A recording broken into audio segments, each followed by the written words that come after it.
ఈ ఉదయకాల సమయంలో ప్రభువు నా హృదయం మీద పెట్టినటువంటి ఒక విషయాన్ని నేను మీకు చెప్పాలని అనుకుంటున్నాను.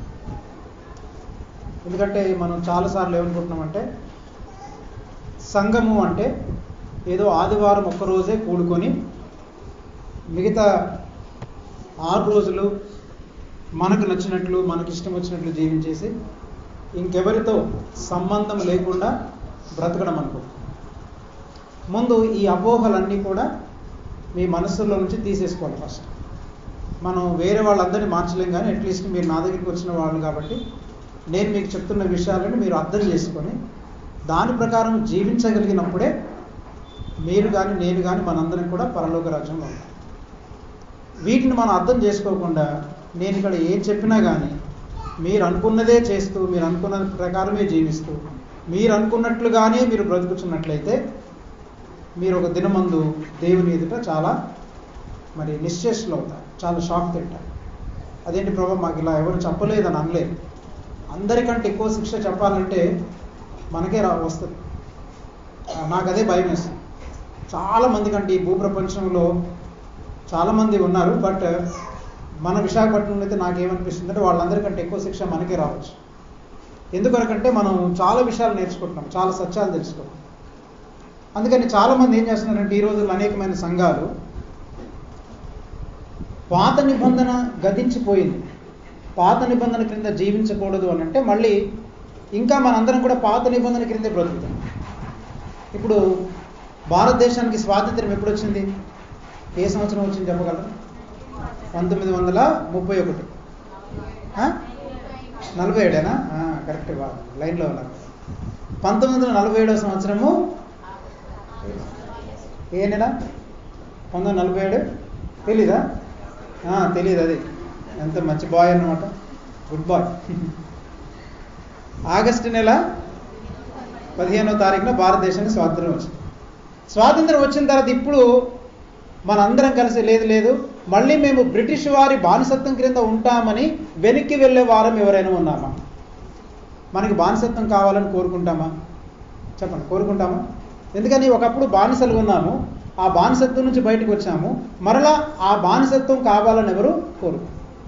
అలాగనే క్రైస్తవులు కూడా ఆధ్యాత్మికంగా ఏం చేస్తున్నారంటే 2000 సంవత్సరాల క్రితము యేసుక్రీస్తు ప్రభు ధర్మశాస్త్రం అనేటువంటి కాడి క్రింద నుండి మనల్ని విమోచించి నూతన హృదయాన్ని నూతన మనస్సును మనకు అనుగ్రహించి క్రీస్తు యేసును వెంబడించి అనుసరించి జీవించే జీవితాన్ని మనకు పరిచయం చేసిన తర్వాత క్రొత్త నిబంధనను మనకు అనుగ్రహించిన తర్వాత ఇంకా క్రైస్తవులు ఏం చేస్తున్నారంటే ఇంకా పాత నిబంధన క్రిందికి వెళ్ళి అక్కడే జీవిస్తున్నారు.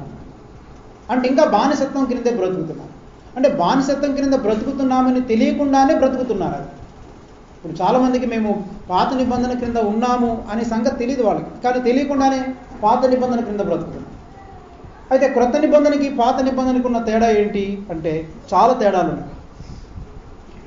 పాత నిబంధనలో మనకి దేవాలయం ఉండేది, కానీ క్రొత్త నిబంధనలు ఏమి లేదు, మనకు దేవాలయాలు లేవు. ఏమన్నాడు ప్రభు? పౌలు ఏమంటాడు? 1 కొరింథీ 3:16 ప్రకారము మీరు దేవుని ఆలయమై ఉన్నారని దేవుని ఆత్మ మీలో నివసించున్నాడని ఎరగరాలి. అలాగని అపొస్తలుల కార్యముల గ్రంథం 7వ అధ్యాయము 6వ అధ్యాయము 50-51 వచనాలు అంట సర్వోన్నతుడు హస్తకృత ఆలయములలో నివసించాడు. అలాగని మనం అపొస్తలుల కార్యముల గ్రంథము ఇంకొక వచనాన్ని కూడా మీకు చూపిస్తాను. సర్వోన్నతుడు హస్తకృతాలను నివసించడని చెప్తూ మళ్ళీ అదే అపొస్తలుల కార్యముల గ్రంథంలో పరిశీలించినటువంటి పౌలు మరొక చోట ఇంకొక మాట చెప్తాడు. చూడండి, మనము ఆయన యందు చెల్లించుచున్నాము, ఆయన యందు బ్రతుకుచున్నాము. అలాగని చూడండి 17వ అధ్యాయంలో అంట 17వ అధ్యాయము 17వ అధ్యాయము 25వ వచనం. ఆయన అందరికీ జీవమును ఊపిరిని సమస్తమును దయచేవాడు గనుక తనకు ఏదైనను కొదవయున్నట్టు మనుష్యుల చేతులతో సేవింపబడువాడు కాడు. అది నేర్చుకోవాలి. ఇది చాలా అద్భుతమైన వచనం. తనకు ఏదైనను కొదవ ఉన్నట్టు దేవుడు మనుష్యుల చేతులతో సేవింపబడేవాడు కాదు. మనందరం ఏం చేస్తున్నాం అంటే దేవునికి సేవ చేస్తున్నాము, దేవునికి సేవ చేస్తున్నాం. నో, ఈ ఆలోచన మానేసుకోవాలి మనం. నువ్వు దేవునికి సేవ చేయాల్సింది ఏమీ లేదు. దేవుడే నీకు సేవ చేస్తాడు. నువ్వు దేవునికి సేవ చేయడానికి ప్రయత్నం చేయొద్దు.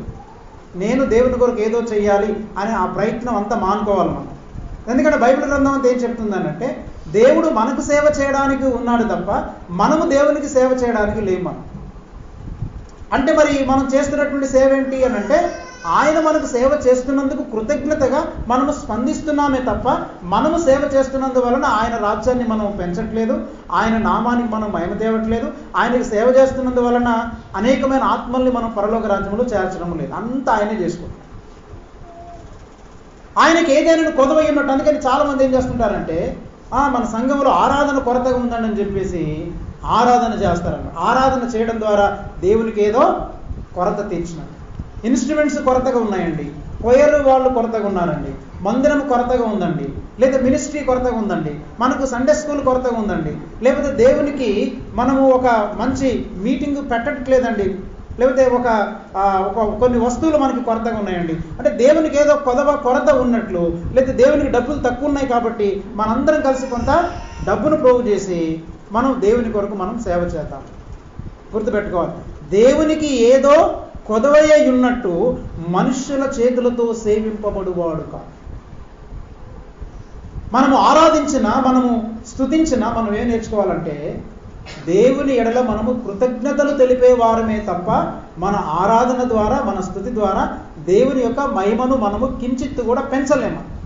ఎందుకని ఆయన నిరంతరము స్తోత్రార్హుడై ఉన్నాడు. ప్రకటన గ్రంథం ఆయన ఏమై ఉన్నాడు చెప్పండి, మాట్లాడలేదు. ఆయన ఏమై ఉన్నాడు? నిరంతరము స్తోత్రార్హుడై ఉన్నాడు. ఆయన యుగ యుగముల వరకు ఆయన ప్రభావము, ఆయన మహిమ స్థిరముగా ఉన్నది.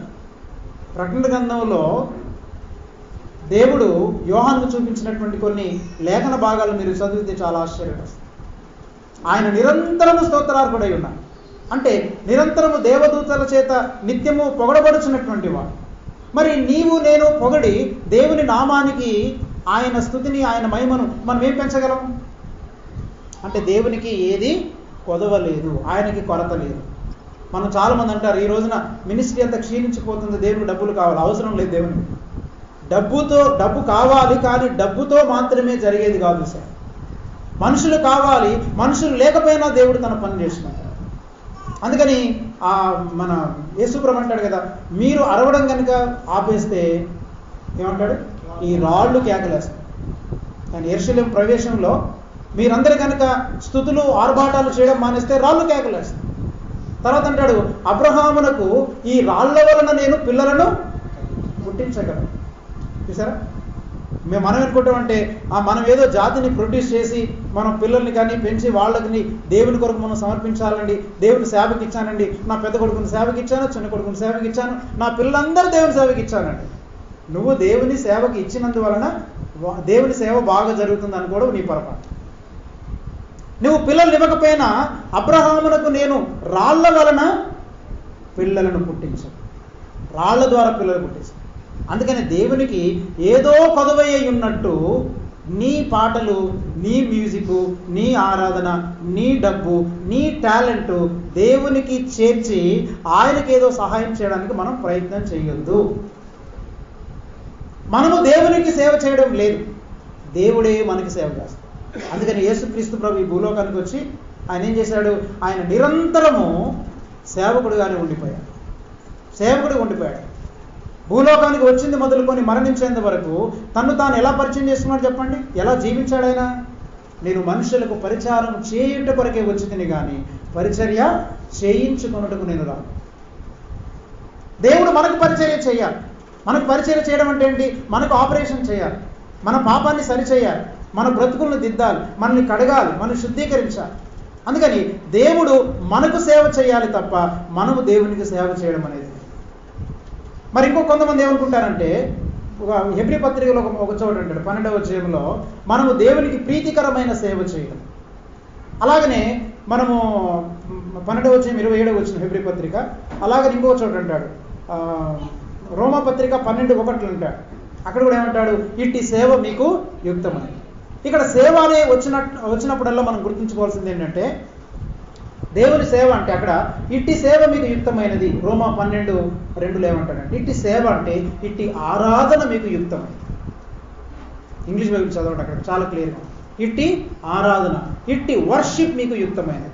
అంటే మనం దేవునికి చేయాల్సింది ఏంటంటే, అంటే దేవుణ్ణి మనం ఏం చేయాలంటే మనము ఆయనకు ఆరాధికులుగా మారిపోవడమే ఆయనకు మనం చేసే సేవ. అర్థమైందా? మనము చేసే సేవ ఏంటి దేవునికి? మాట్లాడలేదు. మనం దేవునికి చేసే సేవ ఏంటి? నేను డబ్బులు ఇచ్చాను కాబట్టి దేవుని సేవకి, నేను ఫ్యాన్ ఇచ్చాను, నేను అల్లదిగో ట్యూబ్ ఇచ్చాను, నేను 4 కుర్చీలు ఇచ్చాను దేవుని సేవకి, ఈ పట్టాలు వేసాను, ఈ మైక్ ఇచ్చాను, మొబైల్ ఇచ్చాను, దేవుని సేవకి ఎంతో చేశానండి, మందిరానికి నేను స్లాబ్ నేనే ఇచ్చాను.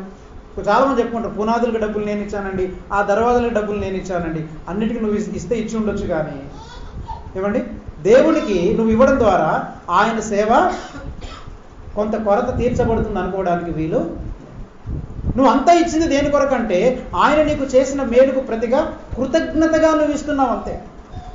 నువ్వు ఎంత ఇచ్చినా కానీ నువ్వు దేవునికి ఏమి ఇవ్వనంటే, అర్థమైందా? నువ్వు ఎంత ఇచ్చినా దేవునికి ఏమి ఇవ్వనంటే, ఎంత ఇచ్చినా కానీ కృతజ్ఞత ఇస్తున్నా. ఇప్పుడు 1 కోటి రూపాయలు నేను ఫర్ ఎగ్జాంపుల్ 1 కోటి రూపాయలు నేను సాల్మన్కి ఇచ్చానంట. సాల్మన్కి నేను 1 కోటి రూపాయలు ఇచ్చాను. ఈ 1 కోటి రూపాయలు ఇచ్చిన తర్వాత ఆయన మా ఇంటికి ఒక 10 యాపిల్స్ పట్టుకొచ్చాడన్నమాట. నేను ఇచ్చిన 1 కోటి రూపాయలు అప్పు తీర్చినట్టు అవుతా? 10 యాపిల్స్ తెస్తే తీరిపోతా? ఆయన ఒకవేళ ఫోన్లో నాకు 4 ఉంగరాలు కొనుక్కొచ్చాడు అనుకోండి, గోల్డ్ ఉంగరాలు, అది నా అప్పు తీర్చినట్ట? ఎన్ని ఉంగరాలు పెడితే నా 1 కోటి రూపాయలు తీర్చాను?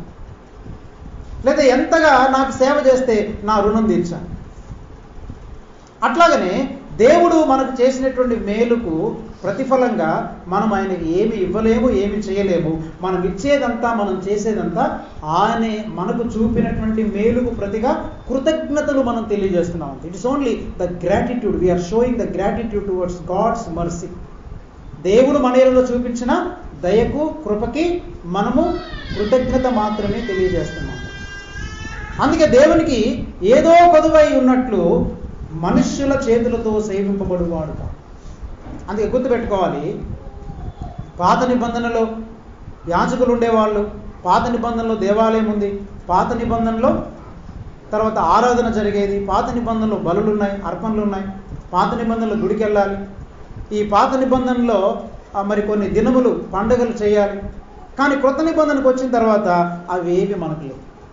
ఏ పండుగలు లేవు, ఏమీ లేవు. ఇక 4 రోజుల్లో రాబోద్ది ఇక క్రిస్మస్ పండుగ కదా. ఇక ఎవరిని పట్టుకోలేరు, ప్రతి ఒక్కడు బిజీ అంట. ఎవరిని చూసినా కానీ చాలా బిజీ. షాపింగ్ మాల్స్ అన్ని బిజీ, ఇల్లులన్నీ బిజీ, కిరాణా కొట్లన్నీ బిజీ కదా. ఎక్కడ చూసినా కానీ మనం బిజీ. ఎవరిని పట్టుకోలేము. ఇంక అందరూ బట్టలు ఇది కొనుక్కోవాలి, అవి కొనుక్కోవాలి. అయితే పేదవాళ్ళకి బట్టలు పెట్టే క్రిస్మస్ అప్పుడే పేదవాళ్ళు గుర్తుకొస్తారు. మనం సంవత్సరం పొడుగునా మనకు గుర్తుగా కదా. క్రిస్మస్ అప్పుడే మనకి ఎవరికైనా భోజనం పెట్టాలంటే ఇంటికి పిలిచి మనం భోజనం పెడతాం. సంవత్సరం పొడుగునా ఆ చుట్టాలు మనకు గుర్తుకురా. ఏదైనా ఇవ్వాలనుకుంటే గిఫ్ట్స్ సంవత్సరానికి ఒక్కసారి మాత్రమే ఇదిగో మీ క్రిస్మస్ గిఫ్ట్ అని ఇస్తామా. సంవత్సరం పొడవునా మనకి గిఫ్ట్ ఇవ్వాలని, లేదా వాళ్ళ అవసరాల్లో మనం పాలుపంపులు పంచుకోవాలని మనకు గుర్తుండదు. అందుకని మనం గుర్తుపెట్టుకోవాల్సింది ఏంటంటే సర్వోన్నతుడు హస్తకృత ఆలయములలో నివసిస్తాడు. అందుకని మనం అందరం కూడా నేర్చుకోవాలి. పాత నిబంధన నుండి క్రొత్త నిబంధనకు మారినటువంటి సన్నివేశాలు మీరు తెలుసుకొని దానికి అనుగుణంగా మనందరం జీవించాలి. మరి పాత నిబంధన క్రొత్త నిబంధనకు మారినటువంటి ఒక సన్నివేశాన్ని మీకు జ్ఞాపకం చేస్తాను, చాలా జాగ్రత్తగా. అంటే చాలామంది అనుకుంటారంటే మందిరము మారింది అంటే, పాత నిబంధనలో మనకి ఒక నిర్మాణం ఉండేది. మందిరం అంటే ఒక గుడి కట్టేవాడు, ఆ గుడికి అందరు వెళ్ళాలన్నమాట. కానీ క్రొత్త నిబంధనకు వచ్చిన తర్వాత ఏంటి, గుళ్ళు ఇంకేమీ లేవు. మన హృదయమే దేవుని యొక్క ఆలయం, మనమే దేవుని యొక్క ఆలయం. కాబట్టి ఇప్పుడు ఇది ఆలయం కాబట్టి ఇక మనం ఎక్కడికి వెళ్తాము చెప్పండి? మనం ఎక్కడికి వెళ్ళాలి?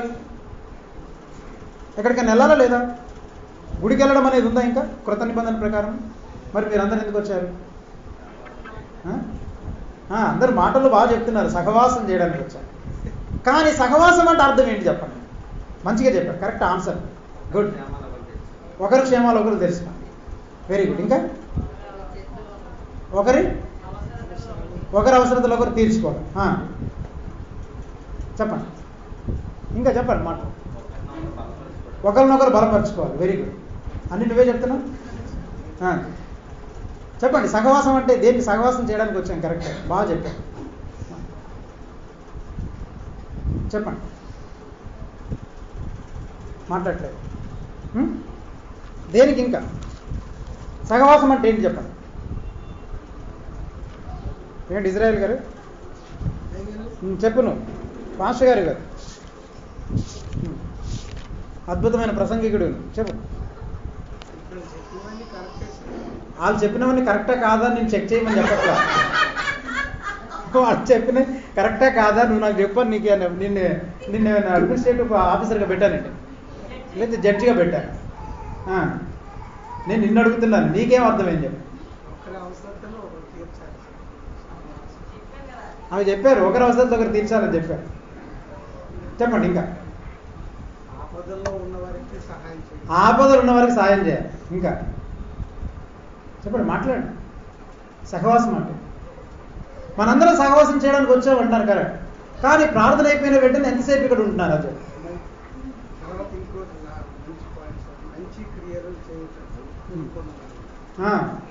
సత్క్రియలు చేయటకు పురికొల్పారు. అన్నీ మనకు తెలుసు. ఇవన్నీ కూడా ఏంటంటే ఆన్ ద పేపర్ మనకు అన్నీ తెలుసు. సహవాసం అంటే ఒకరినొకరు ఆదరించుకోవాలి, ఒకరినొకరు పలకరించుకోవాలి, ఒకరి కష్టకాలు ఒకరు పాల్పొలు పంచుకోవాలి, ఒకరికొకరు ఫోన్లు చేయాలి, అన్నీ అంటాం, కానీ చివరికి ఏమీ చెయ్యి. ఇప్పుడు ప్రాబ్లం ఏంటంటే మీకు వాక్యం తెలియక కాదు, గుర్తుపెట్టుకోండి. మీకు వాక్యం తెలియక, మీకు రెఫరెన్స్లు తెలియక నేనేం చెప్పట్లేదు. మనకు అన్నీ తెలుసు, కానీ తెలియదు ఏంటంటే ఆ చెయ్యడమే మనము లోపం. మనం సరిగా చేయట్లేదు. ఇప్పుడు ఇవన్నీ తెలిసినంత మాత్రాన నీకు నిత్యత్వంలో నీకు దేవుడు సీట్ ఇవ్వడు. నీకు బాగా తెలుసా, థియాలజీ తెలుసా, డాక్టరీన్స్ తెలుసా, ఇవన్నీ తెలుసని దేవుడు నిన్ను చూసి సంతోషించాడు. నేను ఎప్పుడు ఈ మధ్య ఒక ఆలోచన వచ్చింది. ఒక ఆయన చెప్తుంటే విన్నాను, నేను కూడా ఆలోచించాను. ఏమనిపించిందంటే, ఉదాహరణకి మనం ఒక హాస్పిటల్కి వెళ్ళామనుకో, నాకు కన్ను ప్రాబ్లం ఉందనుకో, కంటి నొప్పితో భయంకరమైన నీరు కారుతుంది, కళ్ళు సరిగా కనబడట్లేదు, చాలా వాపు వచ్చింది, కన్నంతా ఏదోలాగుంది, ఉబ్బిపోయింది, బోరెలాగా ఉబ్బిపోయింది, చాలా భయంకరమైన ప్రాబ్లం వచ్చింది. హాస్పిటల్కి, చాలా పెద్ద హాస్పిటల్కి వెళ్ళిన తర్వాత, అక్కడ హాస్పిటల్కి వెళ్ళిన తర్వాత, హాస్పిటల్లో ఆ హాస్పిటల్ గురించి నేను బాగా తెలుసుకొని, ఈ హాస్పిటల్ ఏ సంవత్సరంలో స్థాపించారు, ఈ హాస్పిటల్ ఎంత స్థలంలో ఆక్రమించబడింది, ఇది ఎన్ని ఎకరాల్లో ఉంది అని హాస్పిటల్ గురించి తెలుసుకొని, ఇక్కడ ఎవరెవరు డాక్టర్లు ఉంటారు, ఏ స్పెషలిస్ట్ ఉంటారు, సూపర్ స్పెషాలిటీ విభాగాలు ఎలా ఉంటాయి, డాక్టర్లు లండన్లో చదివారా, యుఎస్లో చదివారని డాక్టర్ల గురించి తెలుసుకొని, నర్సుల గురించి తెలుసుకొని, తర్వాత ఎన్ని రకాలైన రోగాలు ఉంటాయి, రోగాలలో రకములు, కంటి రోగములలో రకములు. నంబర్ 1 కంటి చూపు పోవుట, నీరు కారుట, ఉప్పుట, వాపు, రెటీనా దెబ్బతినుట, నల్లగుండు పగిలిపోవుట, ఇన్ని రకాలైన రోగాలు ఉంటాయా? ఈ రోగం వస్తే నీ కన్ను పోతుంది, ఈ రోగం వస్తే గుండెడు అయిపోతా, ఈ రోగం వస్తే చచ్చిపోతా. ఎన్ని రకాలు ఉన్నాయంటే సూపర్ అంటే చాలా బాగా చెప్పారండి. ఎంత అద్భుతంగా చెప్పారంటే హాస్పిటల్లో డాక్టర్ గారు, ఇన్ని రకాలైన రోగాలు ఉంటాయి, ఈ రోగం వల్ల నష్టం ఇది, ఈ రోగం వల్ల నష్టం ఇది, దానికి ట్రీట్మెంట్ కూడా తెలుసుకుంటారు.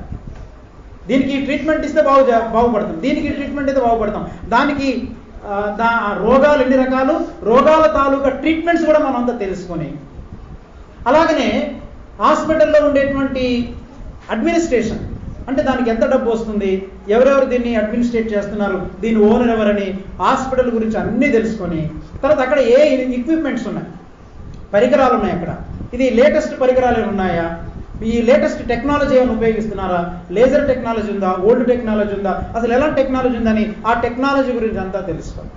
దేని గురించి? హాస్పిటల్ గురించి తెలుసుకొని, డాక్టర్ల గురించి తెలుసుకొని, రోగాల గురించి తెలుసుకొని,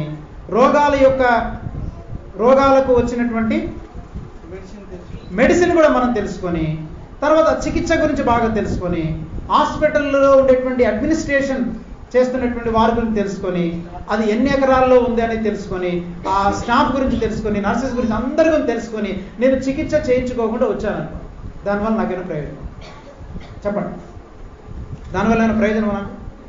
అంటే ఈ రోజుల్లో మన పరిస్థితి ఎలా ఉందంటే, మనం ఇక్కడికి వచ్చి చాలా బాగా పాపములు ఎన్ని రకాలు, పరిశుద్ధత అంటే ఏంటి, శ్రమలు ఎన్ని రకాలు, దేవుడు అంటే ఏంటి, నీతి అంటే అర్థం ఏంటి, అవునా, తర్వాత పాత నిబంధనకి క్రొత్త నిబంధనకు ఉన్న తేడా ఏంటి, మందిరం అంటే అర్థం ఏంటి, సహవాసం అంటే అర్థం ఏంటి, ఇవన్నీ తెలుసుకుంటున్నాం. కానీ మనకు ఉండేటువంటి భయంకరమైన జబ్బు ఏంటంటే, మన పాప రోగాన్ని, మన బలహీనతని మనం బాగు చేసుకోకుండానే వెళ్ళిపోతున్నాం. అది మన పరిస్థితి. నేటి క్రైస్తవం అంతటి యొక్క పరిస్థితి ఎలా ఉందంటే వాళ్ళు అన్ని తెలుసుకుంటారు. హాస్పిటల్ గురించి, అందుకని డాక్టర్స్ గురించి తెలుసుకుంటున్నారు. ఎన్ని సిద్ధాంతాలు ఉన్నాయి, క్రిస్టాలజీ అంటే ఏంటి, థియాలజీ అంటే ఏంటి, థియాలజీ ప్రాపర్ అంటే ఏంటి, హెమర్షియాలజీ అంటే ఏంటి, తర్వాత ఏంజలాలజీ అంటే ఏంటి, అంటే దేవదూతల శాస్త్రము, పాపశాస్త్రము, సంఘశాస్త్రము, దేవశాస్త్రము, ఇవన్నీ పరిశుద్ధాత్మ శాస్త్రాలు, ఇవన్నీ తెలుసుకుంటున్నారు. సహవాసం అంటే తెలుసుకుంటున్నారు, శ్రమల గురించి తెలుసుకుంటున్నారు. ఎన్ని రకాలకు వస్తాయి, ఏ వస్తుందని చూసి కొన్నిసార్లు ఆశ్చర్యపడుతున్నారు కూడా. చాలా బాగుందండి, ఇది ఎప్పుడు దీని గురించి అలా వినలేదండి, అబ్బబ్బబ్బా ఎంత అద్భుతంగా ఉంది, అసలు మీరు చెప్తుంటే ఒళ్ళు జలధరించిందండి, అసలు ఎక్కడికో వెళ్ళిపోయినట్టు అనిపించిందండి అనిపిస్తుంది. కానీ నీ జబ్బోడివి, నీ జబ్బును బాగు చేసుకోవడానికి డాక్టర్ని సంప్రదించి, అయ్యా ఇవన్నీ ఉన్నాయి బాగానే ఉంది, ఈ సోది నాకెందుకని చెప్పాలి. మనం నీ కంట్లో నీరు కారిపోతూ నీ కన్ను వాసిపోయి భయంకరమైన పెయిన్ వస్తుంటే ఇవన్నీ వింటూ కూర్చుంటావా, లేకపోతే నీ జబ్బు ఏంటో డాక్టర్ దగ్గరికి వెళ్ళి చెప్తావా? నువ్వు డాక్టర్ దగ్గరికి వెళ్ళేమంటాడు, బాబు మీ హాస్పిటల్ గురించి పక్కనెట్టండి, మీ మందుల గురించి పక్కనెట్టండి, మీ డాక్టర్ల సంగతి పక్కనెట్టండి, మీ ఎంత అడ్మినిస్ట్రేషన్ ఆఫీస్లో మెంబర్స్ ఉన్నారో నాకు వాటిని పక్కన పెట్టండి, నా జబ్బు ఇదండి బాబు, నన్ను బాగు చేయడం. మనం ఏం చేయాలంటే, ఇప్పుడు క్రైస్తవ్యంలో లోపించేది ఏంటంటే మనం వీటన్నిటి గురించి తెలుసుకుంటున్నాం, కానీ ఎంత మట్టుకు మనము ఈ వాక్యాన్ని మన జీవితంలోనికి అప్లై చేసుకొని అన్వయించుకొని దాని ప్రకారం జీవించడానికి మనం ప్రయత్నం చేస్తాం. సహవాసం అంటే మీరు అందరూ కరెక్ట్గానే చెప్పారు, మీకు తెలియకగా చూసారా, ఇవన్నీ తెలుసు మనకి. కానీ మనలో ఎంతమంది ఇలాంటి సహవాసము చేస్తున్నాము, అది ప్రశ్న. ఎంతమంది ఒకరినొకరు ఫోన్లు చేస్తారు, ఒకరి క్షేమ సమాచారాలు ఒకరు మాట్లాడతారు. ఇప్పుడు మనకంటే ఫోన్లు వచ్చాయి కాబట్టి అట్లీస్ట్ ఎట్లా ఉన్నారు, ఎలా ఉన్నారు, ఏమైనా అవసరం ఉందా, వాళ్ళు అడగకపోవచ్చు, మన తరపున మీకేమైనా అవసరం ఉందా, మేమైనా చేయమంటారా. ఈ సహవాసముగా సంఘముగా మనము ఒకరి అవసరతలలో మనం ఒకరము పాలు పంపులు పంచుకోనకుండా ఉంటే మనం ఏ విధంగా సహవాసం చేస్తున్నవారు. అసలు మన దగ్గరికి ఎంతమంది వస్తున్నారు, ఎవరెవరు వస్తున్నారు. మన దగ్గరికి రాజరత్నం గారు వాళ్ళ వైఫ్ వాళ్ళు కొత్తగా వస్తున్నారు, మీలో ఎంతమంది ఆయన్ని పరిచయం చేస్తున్నారు, వాళ్ళు ఎప్పటి నుంచి వస్తున్నారు, ఎక్కడ ఉంటున్నారు, వాళ్ళు వేరే బోర్డ్స్ ఏంటి, వాళ్ళకి ఎంతమంది పిల్లలు, మీరు ఇంతకుముందు ఎక్కడికి వెళ్ళేవారు, అసలు ఎక్కడికి వస్తున్నారు అనేది ఎప్పుడైనా మీరు అడిగారు. చాలా దూర ప్రాంతాల నుంచి వస్తున్నారు, వాళ్ళని అడిగారు. కొంతమంది పెద్దలు కూడా ఉన్నారు ఇక్కడ. చాలామంది యవనస్తులు ప్రార్థన అయిపోయిన వెంటనే అట్లీస్ట్ కనీసం వాళ్ళకి వందనాలు చెప్పడం, ప్రైజ్ ది లార్డ్ అని వాళ్ళని పలకరించడం, అమ్మ ఎలా ఉన్నారు, బాగున్నారా, మీకేమైనా అవసరం ఉంటే నన్ను అడగండి, నేను కుర్రోని కదా మీకు హెల్ప్ చేయగలను. మనం ఇలాంటి సహవాసము కనుక మనం నేర్చుకోకపోతే, ఈ విధమైనటువంటి సహవాసం అంటే ఒకేసారి మీరు 100% నేర్చుకోవాలని నేను చెప్పట్లేదు. ముందు ఎక్కడో చోట మొదలు పెట్టాలి, ముందు కప్పుడు కాఫీతో మొదలు పెట్టాలి, లేకపోతే ఎక్కడైనా ఎవరినైనా డ్రాప్ చేయడానికైనా కనీసం ఒక బండి మీద డ్రాప్ చేయడం, లేకపోతే కనీసం ఏం చేయకపోయినా కాసేపు వాళ్ళ దగ్గర కూర్చొని కాస్త క్షేమ సమాచారాలు మాట్లాడాలి. మీకు ఎప్పుడైనా అవసరం ఉంటే నాకు ఫోన్ చేయండి, ఇదిగో నా నంబర్ అండి అని చెప్పి మీ అవసరం ఉంటే నిర్మోహమాటంగా అడగండి అని చెప్పగలుగుతున్నాం. అందుకని గుర్తుపెట్టుకోండి, సహవాసం అంటే జాగ్రత్త. ఇంకొక అర్థం చెప్తాను, ఐఎమ్ నాట్ లివింగ్.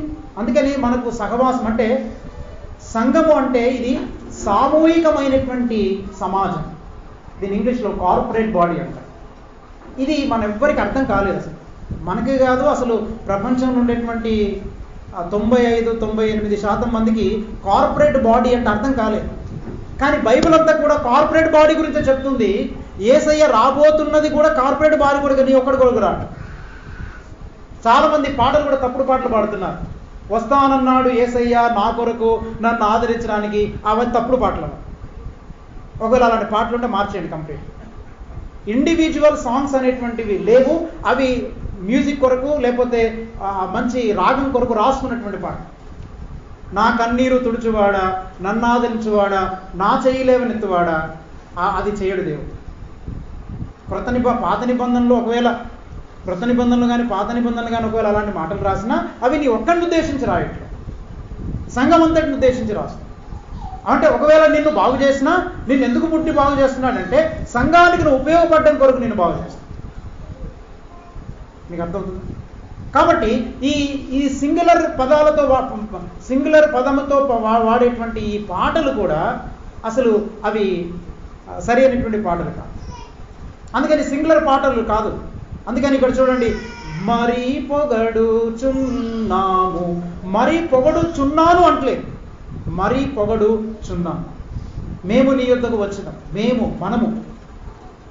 అందుకని సహవాసం అంటే ఏంటంటే మనందరం కూడా ఏం చేయాలంటే, ఎవడు కూడా తన ఇంట్రెస్ట్ల కొరకు తాను జీవించడు.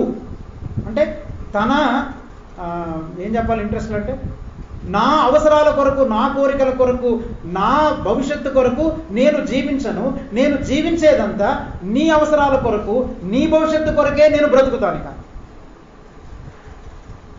ఇది ఇట్స్ వెరీ హార్డ్. ఇది చాలా కష్టమే. అందుకంటాను కదా, ఇది మనకు అర్థం కాలేదు. మనకు 1923వ సంవత్సరంలో జర్మనీలో ఒక ఆయన ఈ కార్పొరేట్ బ్రూడర్స్ ఆఫ్ కమ్యూనిటీ అని ఒక కమ్యూనిటీని స్టార్ట్ చేశారు. బ్రూడర్స్ ఆఫ్ అని అంటారు. అంటే బ్రూడర్స్ ఆఫ్ అంటే బ్రదర్లీ కమ్యూనిటీ అన్నమాట. ఇప్పటికీ ప్రపంచవ్యాప్తంగా 22 గుంపులు, కమ్యూనిటీస్ ప్రపంచంలో ఉన్నాయి. ఇప్పుడు లిటరల్గా ఇప్పటికి ఉన్నాయి. మన ఈ మధ్య మా ఫ్రెండ్ అక్కడికి వెళ్ళి వాళ్ళతో ఉండి వాళ్ళ దగ్గర భోజనం చేసి వచ్చాడు. అలాంటి కమ్యూనిటీ. మనం ఇప్పుడు సహవాసం అంటాం కదా, ఒకరి అవసరాలు ఒకరు పాలు పంచుకోవాలి, ఒకరి కష్టాలు ఒకరు పంచుకోవాలి, ఒకరికి ఇచ్చుకోవాలి అని ఊరికైనా మాటలు చెప్తున్నాం తప్ప రియాలిటీలోకి వచ్చేసరికి ఎవ్వరం చేయట్లేదు. అలాగే రియాలిటీగా చేస్తున్నటువంటి గుంపు న్యూయార్క్ పైన ఒక ప్రాంతంలో ఒక గుంపు ఉన్నారు. వాళ్ళు 300 మంది ఉన్నారు. అట్లాంటి గుంపులు మొత్తం ప్రపంచవ్యాప్తంగా 22 గుంపులు ఉన్నాయి. అందులో గుంపులో మా ఫ్రెండ్ వెళ్ళి అక్కడ వాళ్ళతో ఉండి భోజనం చేసి వాళ్ళంతా పరిశీలించి వచ్చి నాకు చెప్పారు. వాళ్ళు ఏంటంటే ఇలాంటి గుంపు ఒక ఆయన జర్మనీలో స్టార్ట్ చేశాడు. వాళ్ళు ఏంటంటే వాళ్ళందరూ కూడా ఒక పెద్ద ఏరియా తీసుకొని, ఒక ప్లేస్ తీసుకొని, ల్యాండ్ తీసుకొని, ఆ ల్యాండ్లో వీళ్ళందరూ అక్కడికి వచ్చే వాళ్ళు ఎవరంటే తెలుసా, ప్రతి ఒక్కడు తన ఆస్తిని అంతా అమ్మేసి ఈ గుంపు దగ్గరికి వచ్చి వాళ్ళ ఆ లీడర్ దగ్గర పెట్టాలన్నమాట. లీడర్ అంటే అది ఆ గుంపు వాళ్ళ దగ్గర. ఇప్పుడు నేను ఆ గుంపులో చేరాలనుకోండి, నాకున్న ఆస్తులన్నీ అమ్మేసి ఆ గుంపు దగ్గర పెట్టాలి. ఇంకొక ఆయన ఆస్తులన్నీ అమ్మేసి అక్కడ పెట్టాలి. అందరు కూడా వాళ్ళ ఆస్తులు అమ్మి ఆ అపొస్తలుల పాదాల దగ్గర పెట్టినట్టు వాళ్ళ దగ్గర పెట్టి అవన్నీ కూడా సమిష్టిగా పంచుకుంటూ సమిష్టిగా తింటున్నారు. ఒకేసారి 300 మంది భోజనానికి కూర్చుంటారట. ఒకేసారి 300 మంది ప్రేయర్ చేసి భోజనం చేస్తారు. కొందరు గొర్రెలను కాస్తూ ఉంటాడు, కొందరు వెళ్ళి బయటికి వెళ్ళి పని చేస్తూ ఉంటారు, కొందరు పంట పండిస్తూ ఉంటాడు. వాడు ఎందుకు చేస్తున్నామంటే నా కోసం కాదు, ఇతరుల కోసం. అంటే ఎవ్వడు కూడా తన కోసం పని చేయట్లేదు, ప్రతి ఒక్కడు ఇతరుల కొరకే పని చేస్తున్నాడు. ఇప్పుడు దీన్ని బట్టి అర్థం చేసుకుంటే మనకి కార్పొరేట్ లైఫ్, సంఘము, సహవాసం అంటే ఎంత అర్థం చెప్పాలంటే జీరో. మనం ఏదో అడపదడప ఏదో కొంచెం అప్పుడప్పుడు కొంచెం మనకి ఒకరికొకరు సహాయపడుతున్నాం తప్ప, అది కూడా రెస్ట్రిక్టెడ్గా చాలా కష్టంగా మనం చేస్తున్నాం తప్ప, రియల్గా మనం అర్థం చేసుకోవాల్సింది ఏంటంటే బైబిల్ గ్రంథం అంతా ఏం చెప్తున్నాడు, ఒకరి కొరకు ఒకరు ప్రార్థన చేయండి అన్నాడా, నీకోసం నువ్వే ప్రార్థన చేసుకోమన్నాడు. ఏమన్నాడు చెప్పండి? ఒకరి కొరకు ఒకడు ప్రార్థించాడు, ఒకరినొకడు ప్రేమించాడు, ఒకరినొకడు సహించాడు, ఒకరినొకడు ఆదరించున్నాడు. అంటే ఏముందన్నమాట, నా ఆదరణ, జాగ్రత్త వినా, నా ఆదరణ నీ ఆదరణ మీద ఆధారపడి ఉందని గుర్తుపెట్టు. నా క్షేమము నీ క్షేమం మీద ఆధారపడి ఉంది. అంటే నేను క్షేమంగా ఉండాలంటే ముందు నువ్వు క్షేమంగా ఉండాలి. నాకు ఆశీర్వాదం రావాలంటే ముందు దేవుడు నీకు ఆశీర్వదించాలి. నిన్ను ఆశీర్వదిస్తానే కదా దేవుడు నన్ను ఆశీర్వదించాలి. అందుకని దేవుడు నిన్ను ఆశీర్వదిస్తుంది దేని కొరకంటే ఇతరులను ఆశీర్వదించడం కొరకే. దేవుడు నిన్ను ఆదరిస్తుంది దేని కొరకంటే ఇతరులను ఆదరించడం కొరకే. దేవుడు నిన్ను ప్రేమిస్తుంది దేని కొరకంటే నువ్వు అలాంటి ప్రేమను ఇతరుల చూపించడం కొరకే. అంతేగాని చాలామంది దేవుడు నన్ను ప్రేమించాడు కాబట్టి నేను చాలా గొప్ప వ్యక్తిని, నేను సనాతన హైందవ బ్రాహ్మణ కుటుంబం నుంచి నన్ను రక్షించాడు దేవుడు, నన్ను ఎంతగా ప్రేమించాడా. నువ్వు ఒక్కడు ఏదో మనగాడువని, నువ్వు లేకపోతే పరలోకంలో చాలా బోసిపోద్దని నేను రక్షించలేదు. నిన్ను ప్రేమించింది దేని కొరకంటే నువ్వు ఇతరులను ఆ విధముగా ప్రేమించడం కొరకే. నిన్ను ఆశీర్వదించింది దేని కొరకంటే ఇతరులను ఆ విధముగా ఆశీర్వదించడం కొరకే. దేవుడు నీకు డబ్బులు ఇచ్చింది దేని కొరకంటే ఇతరులతో నీవు పంచుకోవడం కొరకే. ఇట్టి సహవాసం గురించి మనం చాలా తక్కువగా అర్థం చేసుకున్నాము. అందుకని మనం అందరం కూడా ఈ సహవాసాన్ని ప్రాక్టీస్ చేయడం మొదలు పెట్టాలి. ఎందుకు మొదలు పెట్టాలో 2 విషయాలు చెప్తాను జాగ్రత్తగా. బైబిల్లో ఉండేటువంటి 2 విషయాలు. ఎందుకు మనము సహవాసముగానే జీవించాలి. ఇండివిజువల్గా జీవించడం అనేది లేదు బైబిల్లో. ఇండివిజువల్ అంటే వ్యక్తిగతంగా నా అంతటి నేను, నాకు ఎవరితో సంబంధం లేదు, నా పిల్లలు, నా కుమార్తె, నా కొడుకు, నా తల్లి, నా ఇల్లు, నా భార్య, నా భర్త అనడానికి వీల్లేదు. అంటే నాకు నేనుగా జీవించేటువంటి విధానం కాదు. మనం ఎలా జీవించాలంటే మనం సామూహికంగా మనం జీవించాలి. అందుకే హెబ్రీయులకు రాసిన పత్రిక 2 విషయాలు చూడండి. బైబిల్లో ఈ 2 చోట్ల మాత్రమే ఈ పదం వాడబడింది. ఒకటి హెబ్రీయులకు రాసిన పత్రిక 10వ అధ్యాయం 24 వచనం చదువు.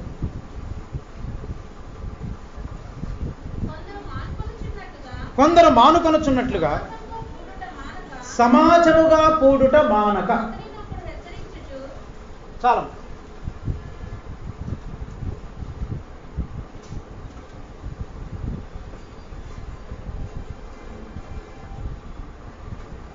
ఏమన్నాడు ఇక్కడ? సమాజముగా కూడుట అనే మాటను మీరు అండర్లైన్ చేసుకోవాలి. దీన్ని గ్రీకు భాషలో ఈ పదము అంటే సమాజముగా కూట అనే పదానికి గ్రీకు భాషలో ఏమంటారంటే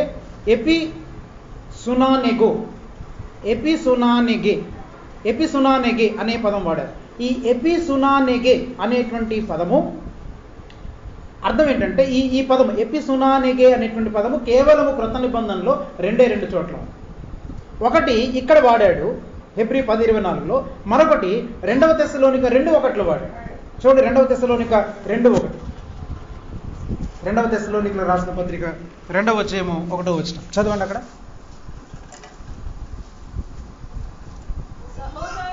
సహోదరులారా, ప్రభు దినము ఇప్పుడే వచ్చి ఉన్నట్టుగా ఆత్మ వలనైనను మాటల వలనైనను నా యొద్ద నుండి వచ్చినదని చెప్పిన పత్రికల వలనైనను ఎవడైనను చెప్పిన ఎడల. చాలు, ఎవడైనా చెప్పిన ఎడల. 2వ వచనం, మీరు త్వరపడి చంచల మనస్కులు కాకుండా వలననియు బెదరకుండా వలననియు మన ప్రభువైన యేసుక్రీస్తు రాకడను బట్టియు మనము ఆయన యొద్ద కూడుకొనుటను బట్టియు మిమ్మును వేడుకొనుచున్నాము. అక్కడ కూడా ఏమన్నాడు? కూడుకొనుటను బట్టి. ఈ సమాజముగా కూడుట అనేటువంటి పదము 2 చోట్ల వాడతాం. అంటే ఏంటన్నమాట? ఇప్పుడు జాగ్రత్త వినండి. ఈ లోకములో మనము సమాజముగా కూడుకోవడం అంటే ఒక సినగాగులో కూడుకోవడం అనే అర్థం చెప్పట్లేదు ఇక్కడ. సినగాగ్ అంటే ఒక మందిరములో కూడుకోవడం కాదు. మనమందరము ఒక సహవాసం, ఒక గుంపుగా మనము కలిసి జీవించే అనుభవం. అంటే అందరూ ఎవరిళ్ళలో వాళ్ళు ఉన్నా వీళ్ళందరూ నా సహోదరి, నా సహోదరులు, నేను వాళ్లకు లెక్క చెప్పాలి, వాళ్ళ ఎడల నేను బాధ్యత కలిగి ఉన్నవాడను అనే విధంగా మనం జీవించాం.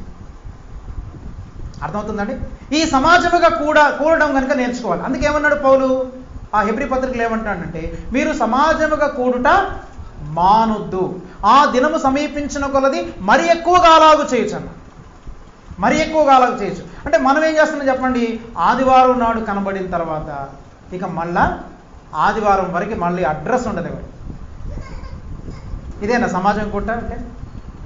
సమాజముగా కూడుకోవడం అనేది ఏంటంటే వి జస్ట్ గ్యాదర్ టుగెదర్. అంటే మనందరం కూడా కలుసుకున్నప్పుడు ఏం చేయాలి? అక్కడ మీకు చాలాసార్లు చెప్పాను, ఒకరిని ఒకరు ప్రేమించట కొరకు, ఒకరిని ఒకరు పురికొల్పుట కొరకు, ఒకరినొకరు సత్కార్యములు చేయట కొరకు మనం గ్యాదర్ అవ్వాలి. మనం గ్యాదర్ అయింది దేని కొరకు అంటే, జాగ్రత్త వినాలి. ఇంకొకటి గమనించాలి, మనం ప్రతి ఆదివారం కూడుకున్నప్పుడల్లా మీరందరూ నా దగ్గర నుంచి కొత్త ప్రసంగాన్ని ఎక్స్పెక్ట్ చేస్తున్నారు. అసలు గ్యాదర్ అయినందుకు నేను మీకు ప్రసంగం చెప్పడం కాదు, మన గ్యాదరింగ్ ఇంపార్టెంట్, మన క్షేమ సమాచారాలు ఇంపార్టెంట్. మనం అవసరతల్లో మనం ఒకరినొకరు అసలు ఎలా ఉన్నారు ఏంటని మనం గ్యాదర్ అయ్యి మనం ఒకరి అవసరతల్లో ఒకరు మనం పాల్పంపులు పంచుకుంటూ మనం వారి క్షేమాలని మనం విచారించిన తర్వాత ఒకవేళ ఏదైనా అవసరమైతే అవసరాన్ని బట్టి వాక్యం చెప్పాలి తప్ప మనందరం ఏం చేస్తున్నామంటే వాక్యం వినడం కొరకే వస్తున్నాం తప్ప వాక్యం విన్న తర్వాత ఇంకా నా పని అయిపోయింది, ఇంకా చర్చ అయిపోయిందని పూర్వమని వెళ్ళిపోతాం.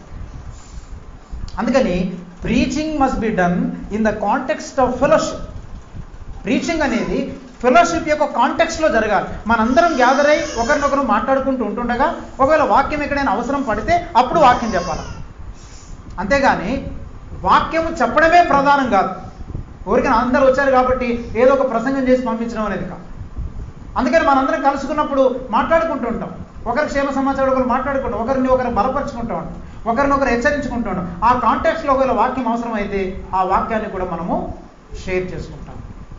అది ప్రీచింగ్ జరగాలి తప్ప. కానీ ఈ రోజుల్లో ప్రీచింగ్ ఎలా మారిపోయిందంటే, మనం కంప్లీట్గా ప్రతి ఆదివారం రాగానే కూర్చోబెట్టడం, 2 పాటలు పాడడం, పొలం గంట ప్రసంగం చేయడం, అందరు ఎవరికి వాళ్ళు వెళ్ళిపోవడం. ప్రార్థన అయిపోయింది. కానీ ప్రార్థన అయిపోయిందంటే ఏంటి? ప్రసంగం అయిపోతే ప్రార్థన అయిపోయిందంటే. కొంతమంది ఏమనుకుంటారంటే, మరి లేట్కి వెళ్తే బాగోదు కదండి, ఈ పాటికి ప్రసంగం అయిపోయి ఉంటుందండి. అంటే దేనికి వస్తున్నారు? ప్రసంగం కొరకు వస్తున్నారు. మనం వచ్చేది ప్రసంగం కొరకు కాదు, మనం వచ్చేది ఫెలోషిప్ కొరకు. అందుకని ఇక్కడ ఒకటి మాట్లాడు. 2వ తెస్సలోనికలో కూడా ఏమంటున్నాడంటే, యేసుక్రీస్తు రాకడను బట్టి మనము ఆయన యొద్ద కూడుకొనుటను బట్టి. జాగ్రత్త.